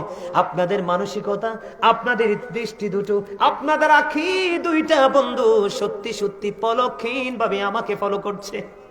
আমি আপনাদের এই দৃষ্টিভঙ্গিতে মুগ্ধ হয়ে গেলাম। এই জন্য আমি আলোচনাটা বন্ধ ঘন্টা দেড় ঘন্টার মধ্যে ছেড়ে দিব সিদ্ধান্ত নিয়েছিলাম, কিন্তু ছাড়বো না, আরো আলোচনা করব। তার কারণ হলো প্রতিদিন ওয়াজ হয় না, হয়তোবা রমজানের আগে আপনাদের এমন ভাবে বসার সুযোগ নাও হতে পারে। এই জন্য বন্ধু এগুলো কাউন্ট করে নিয়েছেন যেন রমজান মাসে বাস্তবায়ন করতে পারেন। আমি আপনাদেরকে বলে দেই, আপনার আমার প্রাণের নবী সরকারি মদিনা ইমামুল মুরসালিন রাহমাতাল লিল আলামিন, তিনি বন্ধু বলে দিয়েছে, বছরের শুরু থেকে ওই শেষ পর্যন্ত আমার আল্লাহ রোজাদারদের জন্য জান্নাতকে ডিজাইনেবল করে সাজায়। জোরে জোরে কন্যা সুবহানাল্লাহ। বন্ধুরে আমার, ও বন্ধু, শুধু সাজায় না, ওই যে আমার আল্লাহ বলেছেন জান্নাতের দরজা কয়টা? 8টা জান্নাতের দরজা, 8টা জান্নাতের দরজা ওপেনিং করে দিবে। কিন্তু কাল হাসরের ময়দানে ও গুলবাহার বাসীরে, আপনাদের জন্য স্পেশাল নিয়ামত বন্ধু, স্পেশাল নিয়ামত। জান্নাতের 8টা দরজার মধ্যে একটা দরজার নাম হলো বন্ধু রাইয়ান। কে এদিকে চাই এখন একটু, আপনি এদিকে চান? হ্যাঁ, এদের সাপোর্ট করছে আপনাদের খতিব সাহেব না? কারণ আপনাদের খুব কাছের মানুষ উনি, আপনারা ওনার খুব কাছের মানুষ। কাছের মানুষের সমর্থন মানুষকে অনেকটা উৎসাহিত করে। কথা বলে না কেন? এই জন্য ওনার সাথে একটু মজা করে বলছি ওইদিকে তাকানোর জন্য। আপনারা রাগ হয়েছেন? আমার নবীজি বলেছে, ও গুলবাহার বাসীরে, হৃদয় খুলে শোনো, আমি আমার মা বোনদেরকে বলবো। এই জন্য আমার বড় মেয়েটার নাম বড় মহাব্বত করে রাখছি উম্মে হাবিবা রাইয়ান। আমার যখন প্রথম মেয়ে হলো, ও বন্ধু, আমার বাচ্চাটার নাম রেখেছি রাইয়ান।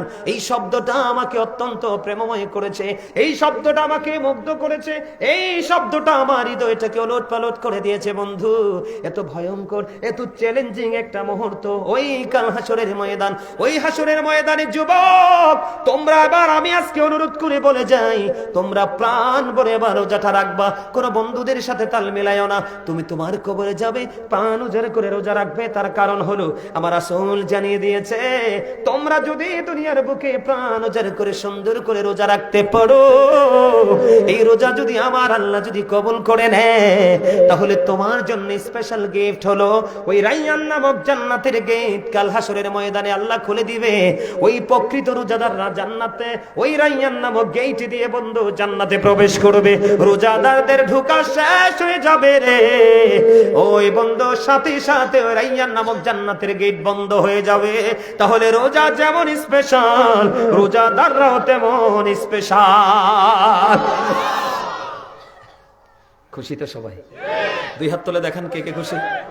একবারে সোজা করে, একবারে সোজা করে। হ্যাঁ, ইয়া রাসূলুল্লাহ, আলহামদুলিল্লাহ বলেন। আরো জোরে। হাতটা তুলতে কষ্ট হয়েছে? আরো জোরে কোন।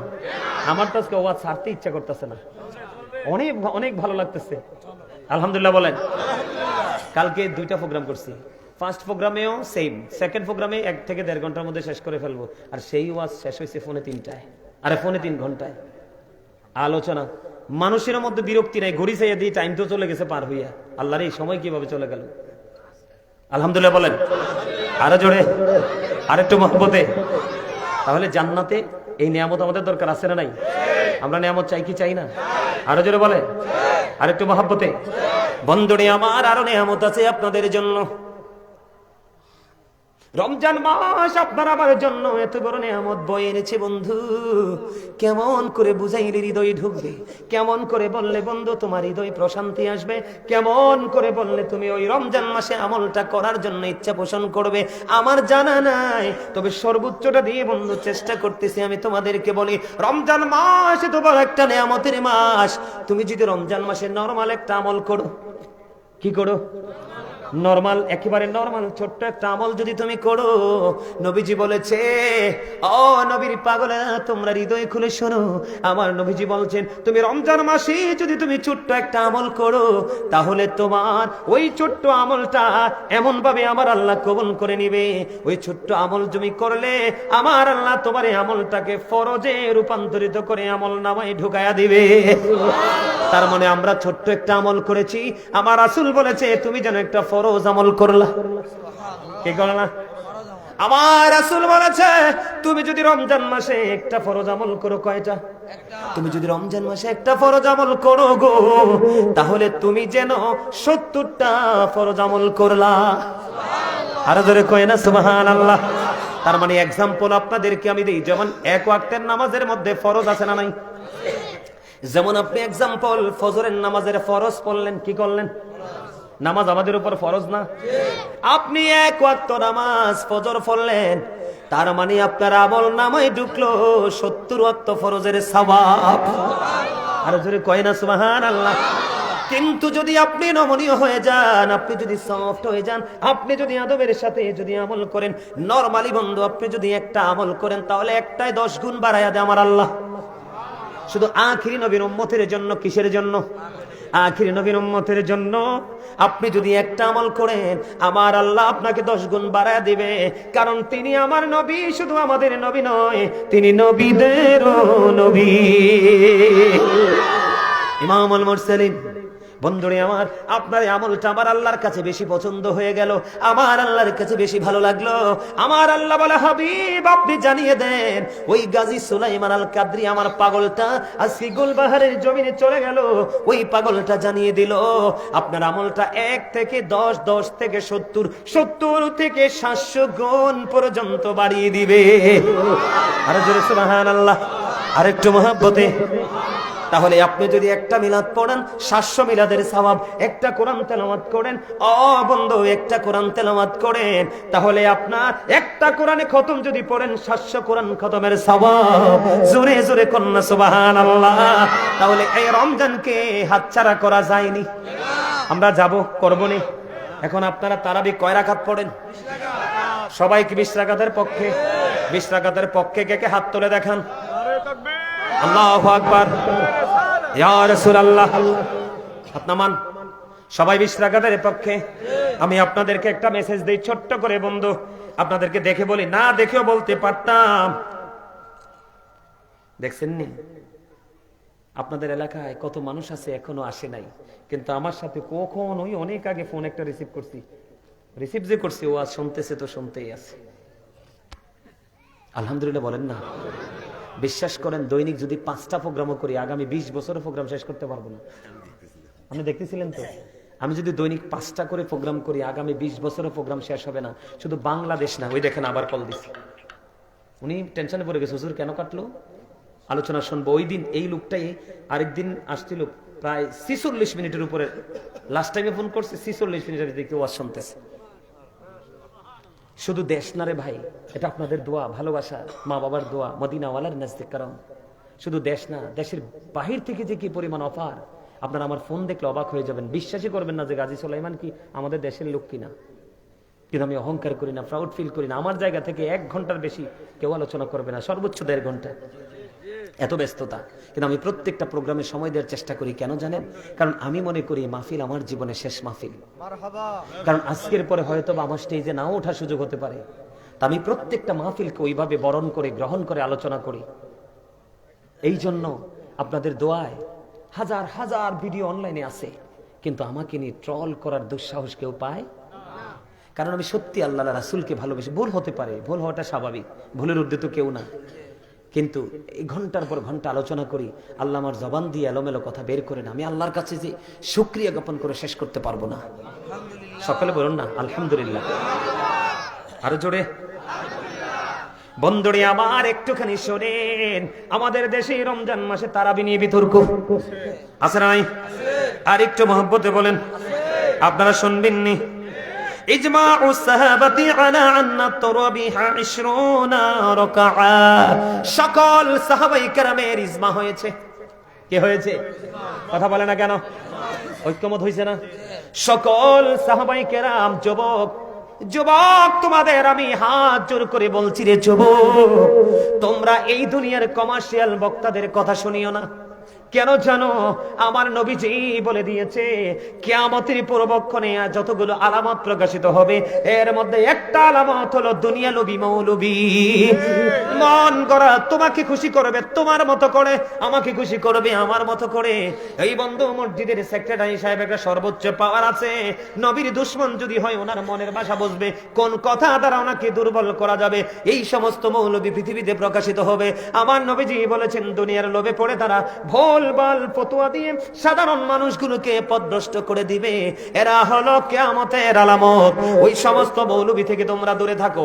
রাসূল বলেছেন ও ইয়াকুম ও ইয়াহুম, রাসূল বলেছেন তোমরা তাদের থেকে দূরে থাকো, তাদেরকেও তোমাদের থেকে দূরে রাখো। লা ইউদিল্লুনাকুম ওয়া লা ইফতিনুনাকুম, কারণ কি? কারণ কি? তাদের সাথে মিশলে তোমরা পথভ্রষ্ট হবে, ফিতনায় পড়বে। তারা যারা তোমাদেরকে পথভ্রষ্ট করতে না পারে, ফিতনায় ফেলতে না পারে, এই জন্য তোমরা তাদের থেকে দূরে থাকো, তাদেরকেও তোমাদের থেকে দূরে রাখো। তার কারণ হলো তাদের জবান হবে মধুর চেয়ে মিষ্টি।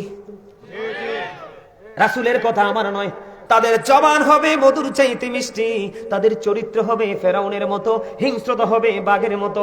তাদের নামাজ দেখলে তোমরা মনে করবে তোমার নামাজ হচ্ছে না, তাদের রোজা দেখলে তোমরা মনে করবে তোমাদের রোজা তাদের রোজার কাছে একেবারে নাথিং। তারা এমন ভাবে কোরআন তেলাওয়াত করবে, তাদের কোরআনটা জিহ্বার হুলকুমের বাহিরে যাবে না, ভিতরে যাবে না, বাহিরে থাকবে। তার মানে তাদের কোরআন তাদের জবানে থাকবে, কোরআনটাকে শুধু তারা নিজের মনে করবে। তাদের নমুনা হলো, দেখবেন মাহফিলে গেলে তাকবীর দেয় লিল্লাহি তাকবীর।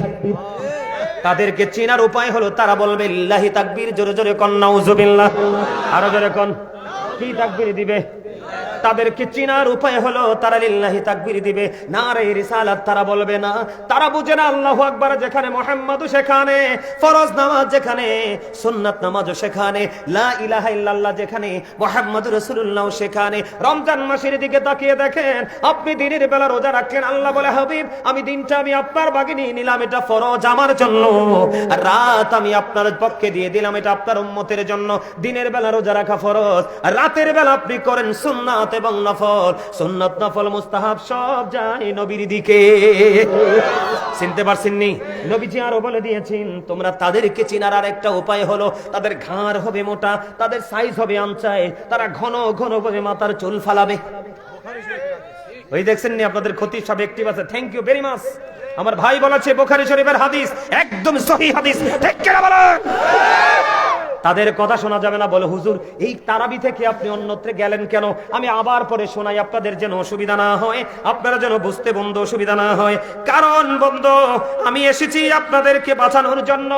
ওলামায়ে কেরামরা জানতে পেরেছে আমি যে আয়াত তেলাওয়াত করেছি, ইয়া আইয়ুহাল্লাযীনা আমানু কু আনফুসাকুম ওয়া আহলিকুম নারা, আমার আল্লাহ বলেছেন O believers save yourself and your families from the fire. আমার আল্লাহ ঈমানদারকে ডেকে বলেছে ঈমানদার তুমি নিজে জাহান্নাম থেকে বাঁচো এবং তোমার পরিবারকেও জাহান্নাম থেকে বাঁচাও। আপনারা সবাই আমার পরিবার। বলে হুজুর কেমনে?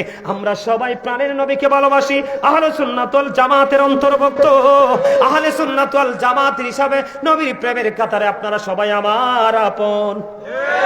এই জন্য আমার টার্গেট হলো আপনাদেরকে বাঁচানো, আপনাদেরকে সঠিক পথ দেখানো। এই দায়িত্ব আমার উপর কোরআন হাদিস পড়ার কারণে অটো চলে আসছে। কথা বলেন না কেন? এটা পৃথিবীর কেউ আমাকে দেয়নি, এই পৃথিবীর কেউ আমাকে দেয়নি। আমার রাসূল বলেছেন দুনিয়ার সম্পদ পেয়ে যে কেউ খুশি হয়, কিন্তু দিনের ধন কোরআন হাদিসের ইলম পেয়ে সম্পদ পেয়ে খুশি হয় না। যে খুশি হয় তার নসিব বড় খুশনসিব। আল্লাহ যার মঙ্গল চায়, আল্লাহ যাকে নিয়ামত দিতে চায়, আল্লাহ তাকে দ্বীনের শিক্ষা দেয়। আল্লাহ যাকে যার মঙ্গল চায় না, আল্লাহ তাকে দ্বীনের শিক্ষা দেয় না। আমরা যারা আলেমরা আছি আমরা শুধু পড়াশোনা করি, যেমন I like to study for help others, এটা আমার বক্তব্য। আমি এখনো পর্যন্ত আমি যেমন বন্ধু ব্যতিক্রমিক জগতে আছি, দুনিয়ার কোনো কাজ আমার করতে হয় না, কোনো বাজার করতে হয় না, সংসারের কোনো দায়িত্ব আমার পালন করতে হয় না। আমার বিবি আছে, আমার সন্তান আছে, ছোট ছোট ভাই বোনেরা আছে, সব দায়িত্ব আমার বাবা পালন করে। আমার মতো ফ্রি মানুষ আমার মনে হয় বাংলাদেশে আর কোনো বক্তা নাই, কোনো আলেম নাই। আমি আমার বাচ্চার জন্য পর্যন্ত বাজার করতে হয় না। এই জন্য বন্ধু যত সময় পাই শুধু কিতাব নিয়ে বসে থাকি। তার কারণ হলো, ও বন্ধু, আমাদের দিকে অসংখ্য পাগল তাকিয়ে থাকে। ঠিক কিনা বলেন? আমার দিকে তাকান বন্ধু। হাদিস শরীফের মধ্যে এসেছে আপনারা ওই আমলটা আগামী দিন থেকে করবেন। আমার নবীজি বলেছেন, তুমি যদি রাতের বেলা 1 ঘন্টা বা কিছু সময় যদি দিনের শিক্ষা অর্জন করো, আমার নবীজি বললেন তুমি যেন সারা রাত ভর ইবাদত করলে। তার মানে রাতের যেই কোনো অংশে 1 ঘন্টা বা কিছু সময় আপনি শিক্ষা অর্জন করার জন্য, এই যে আজকে আপনারা বসছেন, আপনারা তো শিক্ষা অর্জন করতে বসছেন, আপনারা কিছুক্ষণ পরে মাহফিল ছেড়ে চলে যাবেন। আপনাদের বন্ধু সারা রাত আপনাদের ঘুমটা পর্যন্ত আমল হিসাবে কবুল হবে। তবে আজকে সবচেয়ে বেশি ধনী হলো আমার যুবক বন্ধুরা, কারণ আমার আল্লাহ যুবকদের আমল বেশি পছন্দ করে। কারণ যৌবন কাল হলো শয়তানির সময়। এই শয়তানিকে কবর দিয়ে আজকে যে যুবকেরা জান্নাতের বাগানে এসেছো, আমার মন বলে ওই যে হাদিস শরীফ পড়েছি, 7টা শ্রেণীর মানুষের জন্য আল্লাহর আরশের ছায়ার নিচে জায়গা দিবে। এক শ্রেণী হলো পৃথিবীর আল্লাহওয়ালা যুবকেরা।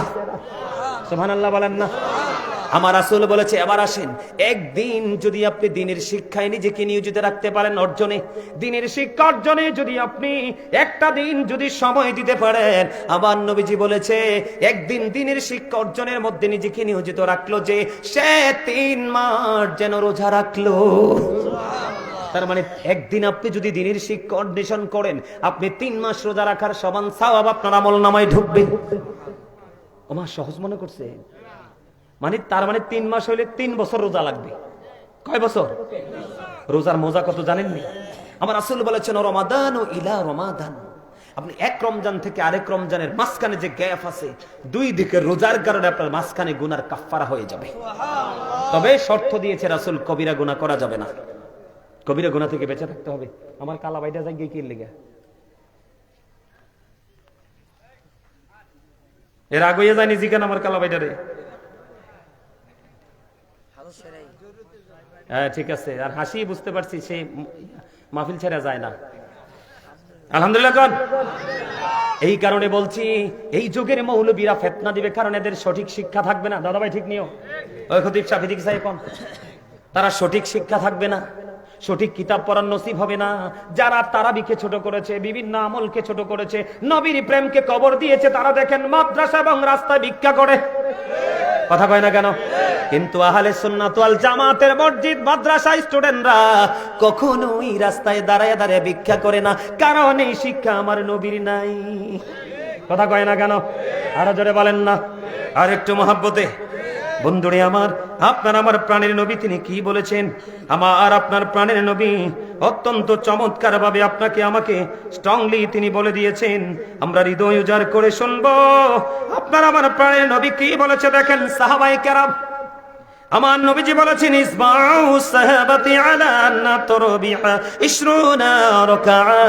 আমার রাসূল বলে দিয়েছেন, সাহাবায়ে কেরাম, সমস্ত সাহাবায়ে কেরাম ঐক্যমত হয়েছে তারাবি নামাজ 20 রাকাত। তাহলে আপনি সলিমউদ্দিনের ফোলা কলিমউদ্দিন তারাবিকে 8 রাকাত বলার অধিকার কে দিয়েছে? কথা কন না কেন? এরা মুনাফিক। চাচা গরম, তাদের সাথে এমনি ধমকেশ্বরীতে কথা বলতে হবে, তাদের সাথে প্রেম নাই। রাসূল বলছে তোমরা তাদের থেকে দূরে থাকো, তাদেরকেও তোমাদের থেকে দূরে রাখো, কারণ তারা তোমাদের কাছে আসার জন্য মিষ্টি আচরণ করবে না। বুঝে বলছে তাদের আচরণ অত্যন্ত মিষ্টি।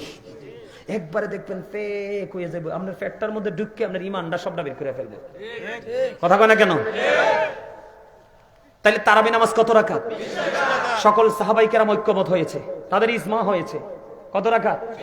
আপনারা 20 রাকাত পড়বেন তো সবাই? আমরা আমার মতো কাঠমোল্লা গাজী সুলাইমান আপনার জীবনে না থাকলে সমস্যা নাই, কিন্তু আমার রাসূলকে হারাইলে আপনার দুনিয়াও নাই আখিরাতও নাই।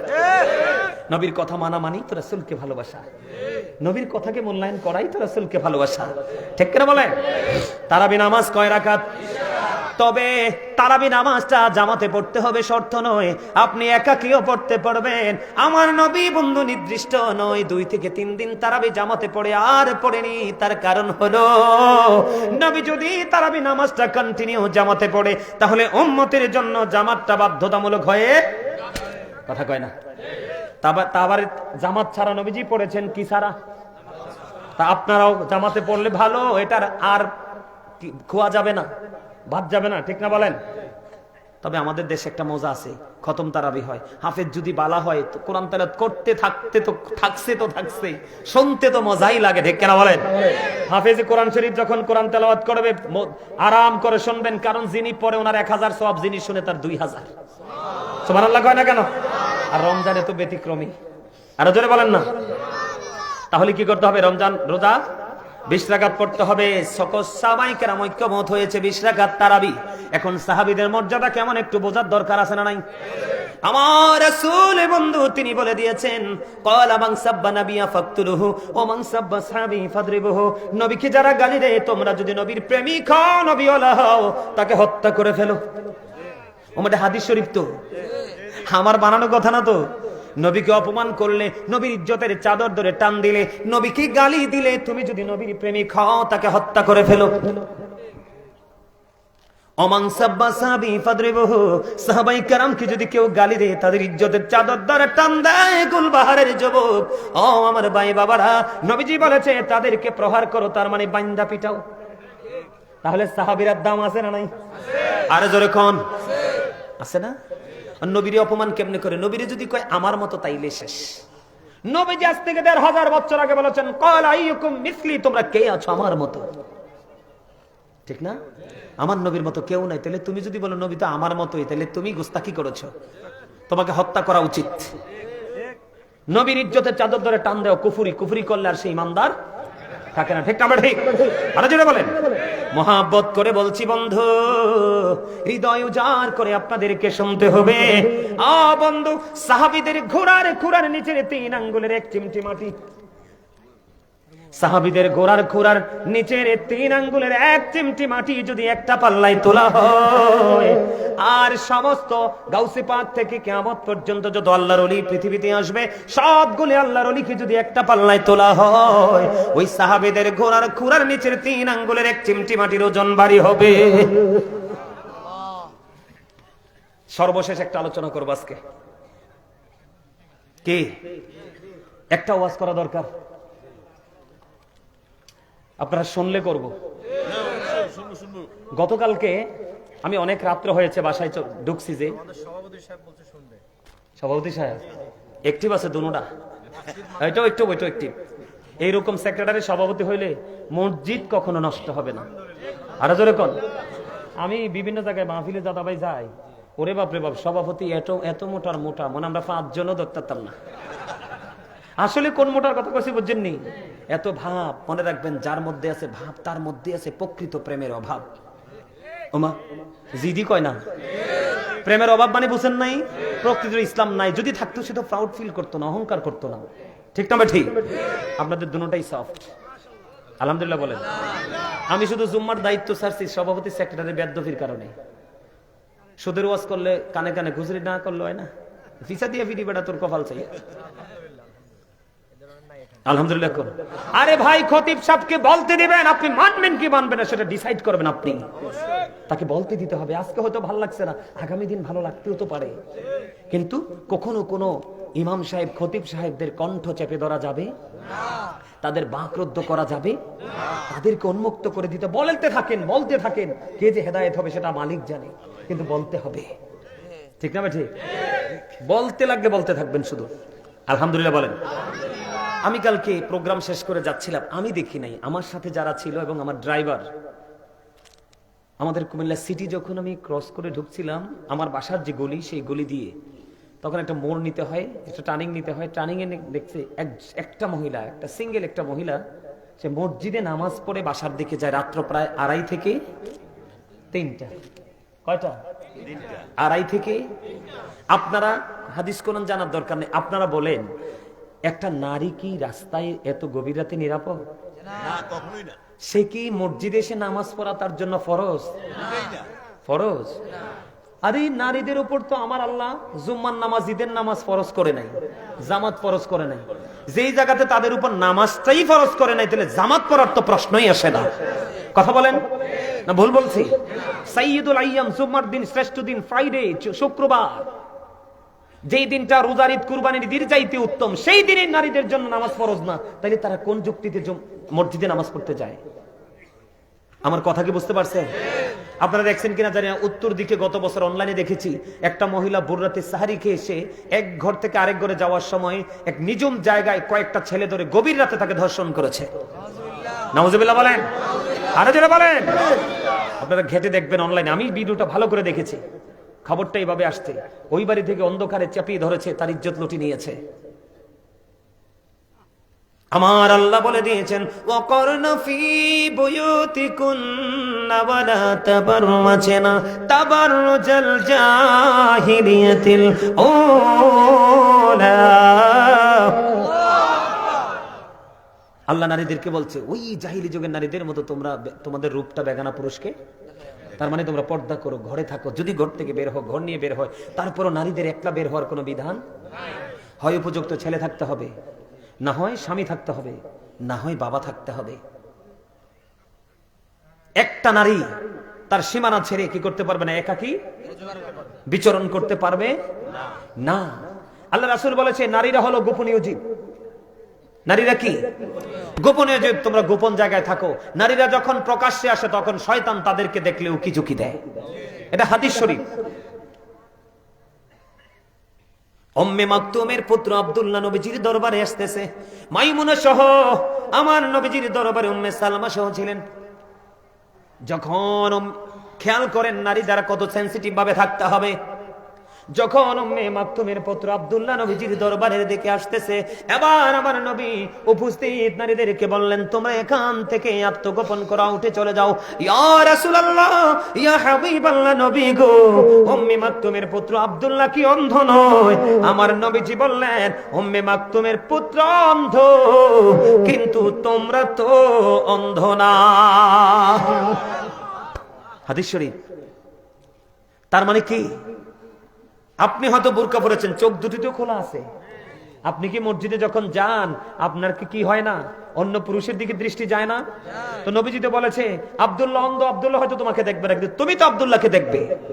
এজন্য রাসূল বলছে, তুমি এখান থেকে কি হয়ে যাও, চলে যাও, আউট হয়ে যাও। এখন আপনাদেরকে বলছি, হাত জোর করে যুবক, এখন অনেক মৌলবী বাড়াবে তোমাকে এত মিষ্টি। আমি আগে কথাগুলো বলেছি, আর দ্বিতীয়বার রিপ্লাই করতে চাই না। তোমরা তোমাদের মা বোনদেরকে ঘর থেকে বের হতে দিবে না। তার কারণ, বন্ধুরে আমার, হাদিস শরীফের মধ্যে এসেছে, আমার দিকে তাকান, আমার আলোচনায় আমি ঢুকি। যারা রমজান মাস আসলে দেখবেন ওই মৌলবীরা নারীদেরকে বন্ধ মসজিদে ডেকে ডেকে নিয়ে যাবে। কারণ এখানে লাখপতির বউ আছে, কোটিপতির বউ আছে, কোটিপতির মেয়ে আছে।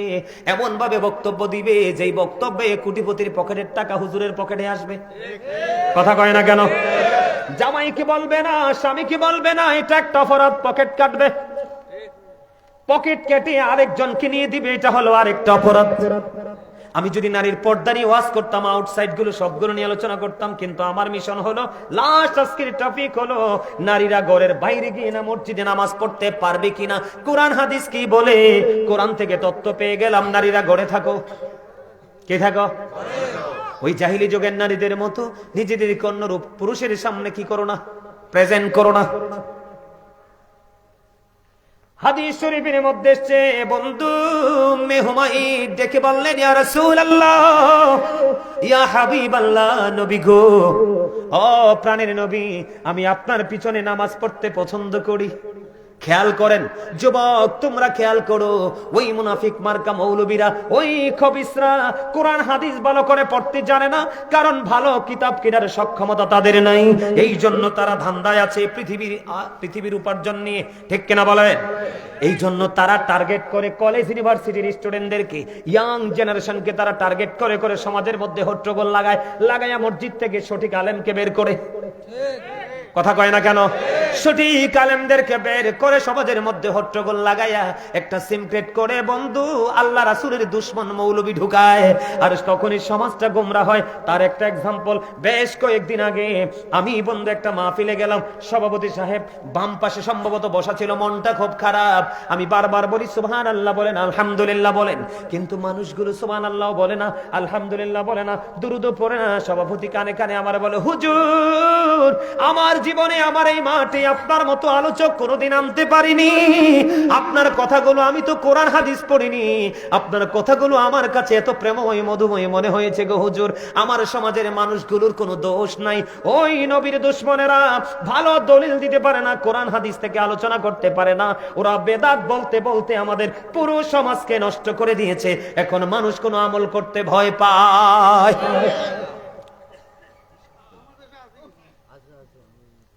এদের সাথে চলাফেরা করা যাবে না, বিয়ে শাদী করা যাবে না, ওঠা বসা করা যাবে না, কোন প্রেমের বন্ধনে আবদ্ধ হওয়া যাবে না। নবীজি বলছেন, ইয়াকুম ওয়া ইয়াহুম, তোমরা তাদের থেকে দূরে থাকো, তাদেরকেও দূরে রাখো। জোরে জোরে কন্না আলহামদুলিল্লাহ। আমার রাসূলকে যখন বন্ধু উম্মে হুমায়দ বললেন, বলার পরে আমার নবীজি বললেন, হ্যাঁ হ্যাঁ আমি জানি তুমি আমার পিছনে নামাজ পড়তে পছন্দ করো, আমি জানি তুমি আমার পিছনে নামাজ পড়তে পছন্দ করো রে উম্মে হুমায়দ, আমি নবী জানি তুমি আমার পিছনে নামাজ পড়তে পছন্দ করো, কিন্তু তুমি আমি নবীর পিছনে নামাজ পড়ার চাইতে উত্তম হলো তোমার ঘরের অভ্যন্তরীণ নামাজ। অভ্যন্তর বুঝছেন নি? ঘরের বারান্দায়ও না, ঘরের দরজায়ও না, একবারে খাস যে কামরাটা, যে রুমটা তুমি ফ্রিলি নামাজ পড়তে পারবা। মনে রাখবেন, পুরুষ এবং নারী সৃষ্টিগতভাবে যেমনি আলাদা, কথা কয় না কেন, তার বডি স্ট্রাকচারটাও তেমনি আলাদা। পুরুষের বডি ল্যাঙ্গুয়েজ, নারীদের বডি ল্যাঙ্গুয়েজ দুটো আলাদা, কথা বলেন না কেন। তার আমলের ধারাটাও আলাদা, নিয়ত বাঁধার ধারাটাও আলাদা। যেমন আমরা নিয়ত বাঁধি নাভির নিচে, কথা কয় না, আর নারীরা হাত রাখে। আমাদের হাত বাঁধা, নারীদের হাত রাখা। তাহলে কি বোঝা গেল? বন্ধু এখান থেকে কি জানতে পারলেন? নারীর সিস্টেম আলাদা, পুরুষের সিস্টেম আলাদা। বন্ধু আমি আপনাদেরকে বলি, আপনি ঘরের নামাজ ছেড়ে যদি মসজিদে এসে নামাজ পড়েন, কম পক্ষে 1 রাকাতে 25 রাকাতের সওয়াব। আর নারীরা যদি বন্ধু বাহিরে নামাজ না পড়ে, ঘরের মধ্যে খাস কামরায় যদি নামাজ পড়ে, তাহলে তার 1 রাকাতে 25 রাকাতের সওয়াব। আমার রাসূল বলেছেন, একটা নারীর বারান্দার নামাজের চাইতে অনেক উত্তম তার খাস ক্রমের নামাজ। সুবহানাল্লাহ বলেন না কেন? আর জোরে বলেন সুবহানাল্লাহ। বন্ধু আর একটা মজার হাদিস আমি আপনাদেরকে শোনাই। বন্ধু আমি আপনাদেরকে মজার একটা হাদিস শোনাবো। আবু আমর শাইবানী রাদিয়াল্লাহু তাআলা আনহু থেকে হাদিস কানা বর্ণিত। তিনি বললেন, আমি প্র্যাকটিক্যালি দেখেছি। কি করেছি? যুবক তোমরা শোনো, আবু আমর শাইবানী রাদিয়াল্লাহু তাআলা আনহু তিনি বললেন, আমি প্র্যাকটিক্যালি দেখেছি আব্দুল্লাহ ইবনে মাসউদ রাদিয়াল্লাহু তাআলা আনহু, একটা নারী তিনি জুমার দিনে জুম্মার নামাজ পড়ার জন্য তিনি মসজিদে ঢুকে গেল। মসজিদে যখন ঢুকে গেল, আবু আমর শাইবানী রাদিয়াল্লাহু তাআলা আনহু বললেন, আমি নিজে দেখতে পেয়েছি আব্দুল্লাহ ইবনে মাসউদ রাদিয়াল্লাহু তাআলা আনহু ওই নারীটাকে মসজিদ থেকে বের করে দিলেন, আর বলতে লাগলেন, তোমার ওই মসজিদ থেকে তোমার উত্তম নামাজ হলো তোমার ঘরের নামাজ। রমজান মাস আসলে টাকা কামাইয়ের জন্য পাগল হয়ে যান নবীর দুশমনেরা, কথা কয় না কেন? পাগল হয় কি হয় না? কয়দিন আগে আরিফ, ওই যে আমরা যে ইয়াতে গেলাম, যে একটা মাহফিলে, সুলতানপুর দিয়ে যে একটা মাহফিলে ঢুকলাম, মাহফিলটার নাম কি জানি?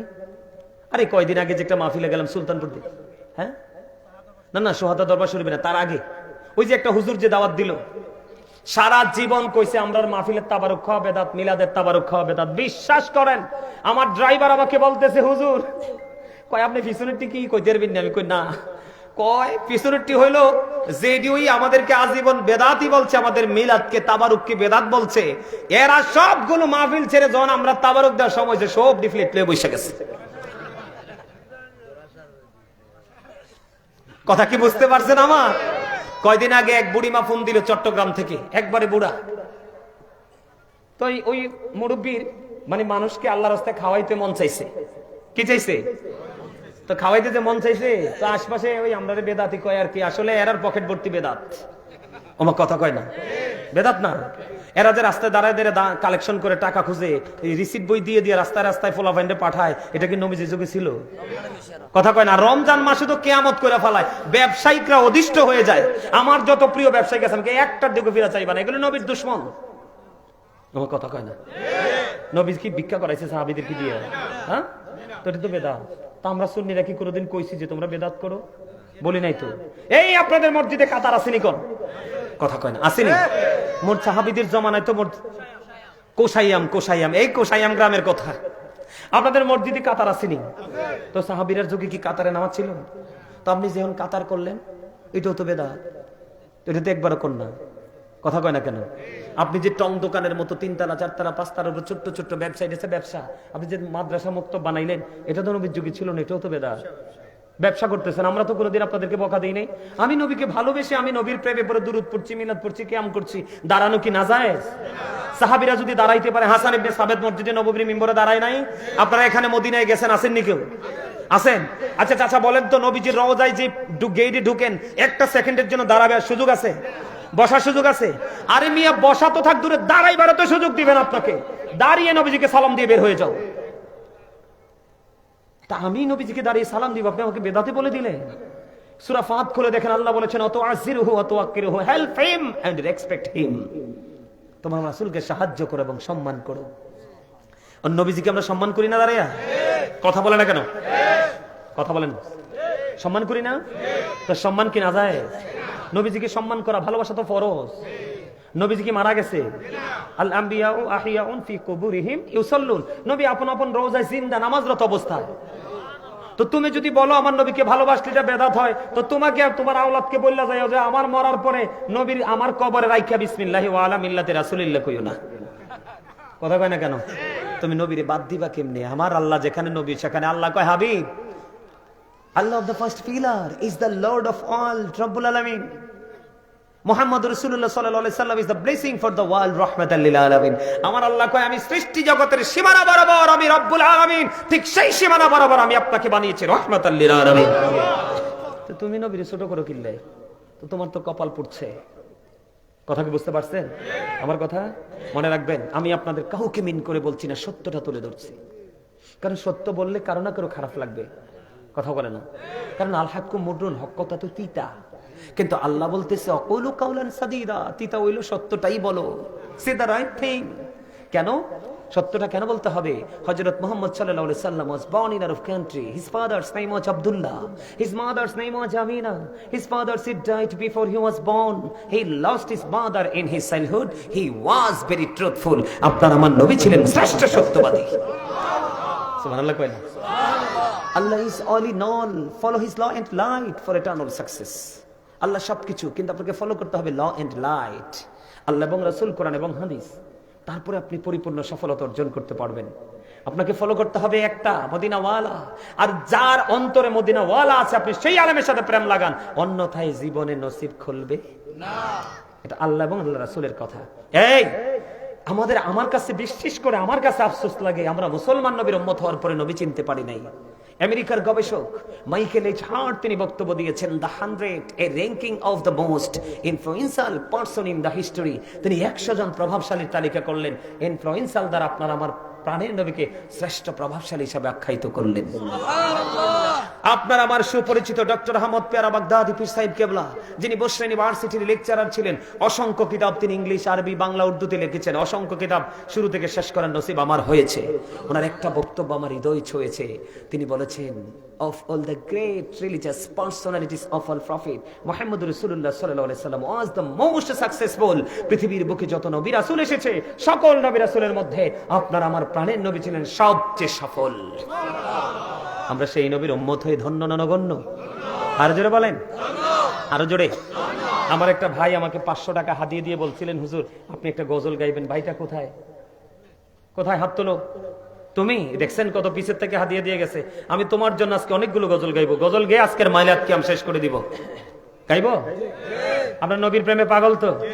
আরো জোরে। হৃদয় দিয়ে কান খুলে আমার গজলটা শুনবেন। একটু বলে দে, শেষ করে দাও। একটু বলে শেষ করি কেন জানেননি? সবটা বললে অনেক সময় লাগবে, একটু একটু বলি এক একটার মজা কেন জানেননি? এটা একটা কৌশল। তারা যখন যেটা ভালো লাগবে এটা তারা অনলাইন থেকে চার্জ করে নামাই দিবে, কারণ পুরোটি আমার গাওয়া আছে অনলাইনে। আমি একটা গজল গাই, আচ্ছা হেয়া গামও আনে বরিশালে এক লাইন কইছি, আপনারা ক্লান্ত হয়ে গেছেন একটু হাসার জন্য, আপনারা হাসলেন না, আলহামদুলিল্লাহ বলেন আরো জোরে। আরে গজল গাইয়া সারি এরপরে দিস আলহামদুলিল্লাহ গান আরো জোরে। আমি গজলটা গাই, আপনারা শুধু কথাগুলো খেয়াল করবেন। নবীর প্রেম কত মধুর। নবী নবী বলে হায় কেঁদে কেঁদে দিন যায়, পাইনি দিদার ধুমে, লাখো সালাম কদমি নবী, লাখো সালাম কদমি। নবী নবী বলে হায় কেঁদে কেঁদে দিন যায়, পাইনি দিদার ধুমে, লাখো সালাম কদমি নবী, লাখো সালাম কদমি। সোনার মদিনায় লোকে আছো গো, দেখতে না পাই নয়নে ও গো, দেখতে না পাই নয়নে, দয়ারি নজরে চাও গোলামের দেখা দাও, বলেন দয়ারি নজরে চাও গোলামের দেখা দাও, ধন্য করো জনমে, লাখো সালাম কদমি নবী, সবাই নবী, লাখো সালাম কদমি। মারহাবা, মধুর না? আরো জোরে বলেন। অনলাইন আমার পুরোটা গাওয়া আছে, শুনবেন। আমার লেখা আবার একটা গাই, গাইব আরো জোরে। আমার খুব খুব মানে প্রিয়, বলতে পারবো না এত প্রিয়। আমি প্রায় সময় যখন একা হই গুনগুন করে বাসায় যেখানে যাই গুনগুন করে গাই, শুনবেন।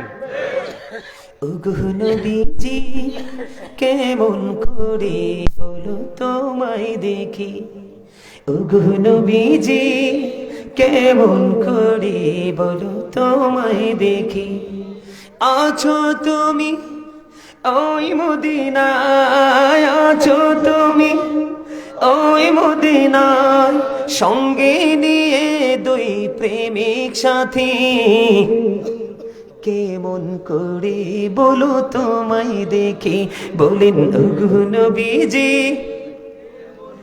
কেমন করে বলো তোমায় দেখি, দেখার আশা আমার মনে বসে রেখেছে আপন করে, বলেন দেখার আশা বসে রেখেছে আপন করে, পাই যদি গো নবী তোমার দিদার, পাই যদি গো নবী তোমার দিদার, শীতল হবে মোর দুটি আঁখি, কেমন করে বলো তোমায় দেখে, বলেন ওগো নবীজি কেমন করে বলো তোমায় দেখি। মারহাবা। এটাও আমার লেখা, আমার সুর, এটাও পুরোটা গাওয়া আছে অনলাইনে। আরেকটা গজল আছে আমার লেখা, যেটা আমি লিখতে প্রায় 2:30-3টায় লিখেছিলাম। লিখতে লিখতে আমি কান্না করেছিলাম, লেখা শেষে দেখছি আমার দুই চোখ দিয়ে পানি। শুনবেন? আপনারা আমার সাথে সুর দেন না কেন? সুর দিবেন, অনেক ভালো লাগবে। যেই জায়গাটা আপনাদের কাছে খুব স্বাভাবিক ফ্রি মনে হবে, এটাই সবাই মিলে সুর দিবেন, দেখবেন জান্নাতের বাগানটা মুখরিত হয়ে যাবে। আমরা শেষ সময় নবীর প্রেমে আমাদেরকে উৎসর্গ করে আমরা আজকে জান্নাতের বাগান থেকে বিদায় নিতে চাই। কথা কয় না কেন? আরো জোরে বলেন, আরো জোরে। সূরা চাচা আনতা আমার বিপদে ফেলেন না। আবার আরেকদিন দাওয়াত দিবেন, আপনারা মাহফিল করা লাগবে না, মসজিদে এসে ফ্রি ওয়াজ করে যাব, কথা দিলাম, হাদিয়া লাগবে না। কারণ আপনাদেরকে আমার এত পছন্দ হয়েছে, এত পছন্দ। কয়দিন আগে আল্লাহু আকবার, ইয়া রাসূলুল্লাহ, ইয়া গাউসুল আজম দস্তগীর, রোজাই হোক আর যে সময় হোক আপনারা বলবেন, আমি আসবো, কথা দিলাম।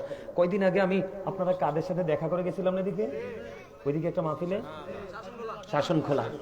মানুষগুলো এত দুষ্ট, এত প্রদবষ্ট, তাদেরকে নিয়ে আমি এখনো টেনশন করি, কিরে ভাই তুমি ছিলে না, এত সুন্দর করে আলোচনা করছি, কিন্তু পাথরের মতো শক্ত মানুষগুলোকে আমি ঘর থেকে বের করতে পারি নাই। আমার মতো মানুষ ব্যর্থতার দায় নিয়ে গেছি, আমার মনে হয় না কে তাদেরকে ঘর থেকে বের করতে পারবে।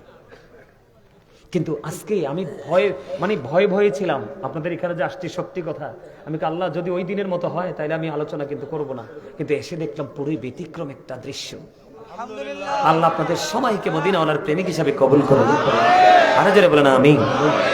আমি যে গজলটা কাঁদতে কাঁদতে লিখেছিলাম, এই গজলটা আপনারা একটুখানি শুনবেন, আমি গাইব। এই তো যে সুন্দর নূর নবীজি, নামটি মধুমাখা,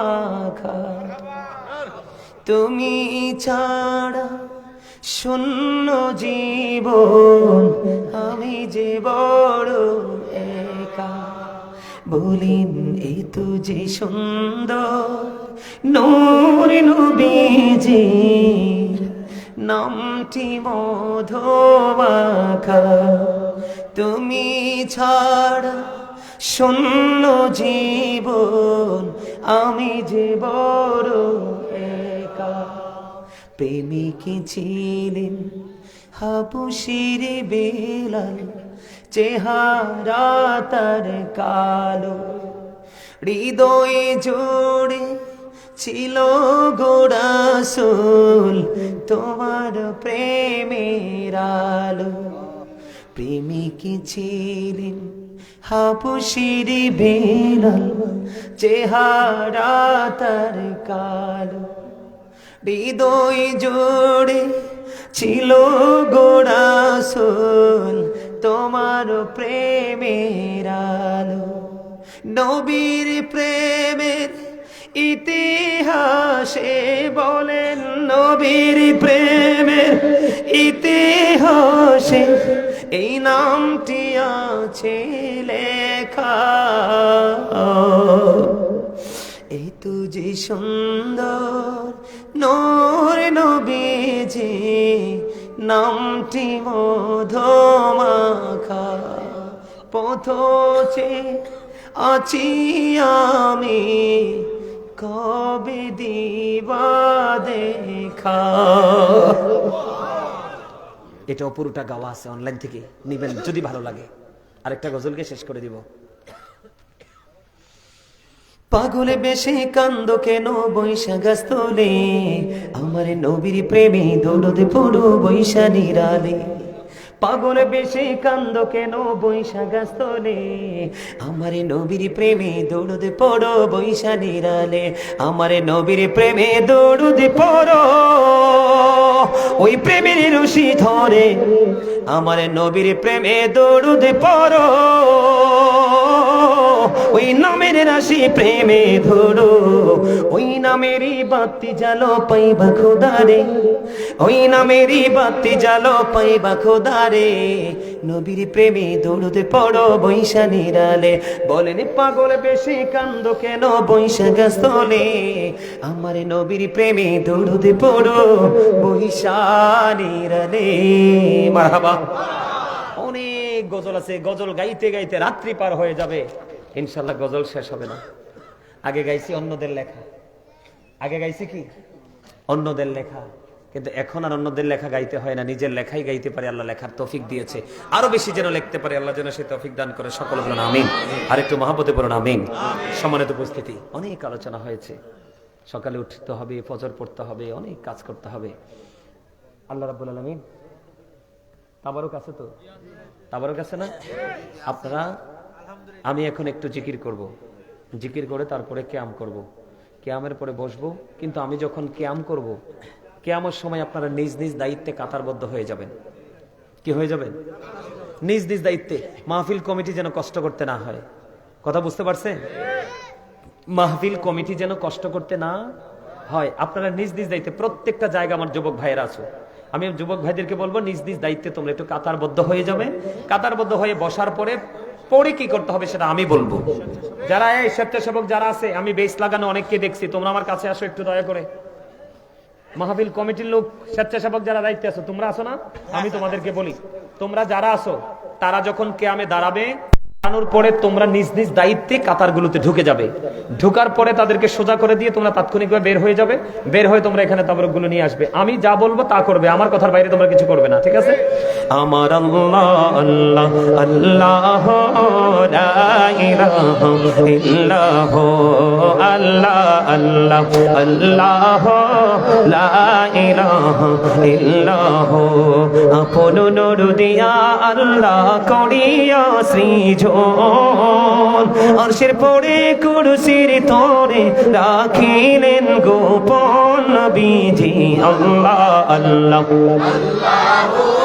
লা ইলাহা ইল্লাহু আল্লাহ আল্লাহ আল্লাহ লা ইলাহা ইল্লাহু মনটা আমার চাই যে শুধু যেতে মদিনায় আইরে অবুঝমনে রে বোঝাই যত অবুঝমনে রে বোঝাই যত সে তো বোঝে না নবীজি আল্লাহ আল্লাহ আল্লাহ লা ইলাহা ইল্লাহু আল্লাহ আল্লাহ আল্লাহ লা ইলাহা ইল্লাহু না জানি তো বাইতে নৌকা না জানে সাঁতার হায়রে দয়া করে পার করিও জাহান্নাম মাঝার নবীজি আল্লাহ আল্লাহ এই এখন না কিয়ামে দাঁড়াইলে, এখন না কিয়ামে দাঁড়াইলে আমার আল্লাহ আল্লাহ আল্লাহ লা ইলাহা ইল্লাহু গুনাহগারের গহনা ছোড়ে দিদারে আপনার দয়া করে দিয়েন দেখা হাবিবি দো জাহান নবীজি আল্লাহ আল্লাহ আল্লাহ লা ইলাহা ইল্লাহু সশরীরে জিন্দা নবীজি সোনার মদিনায় আসুন সবাই দাঁড়াইয়া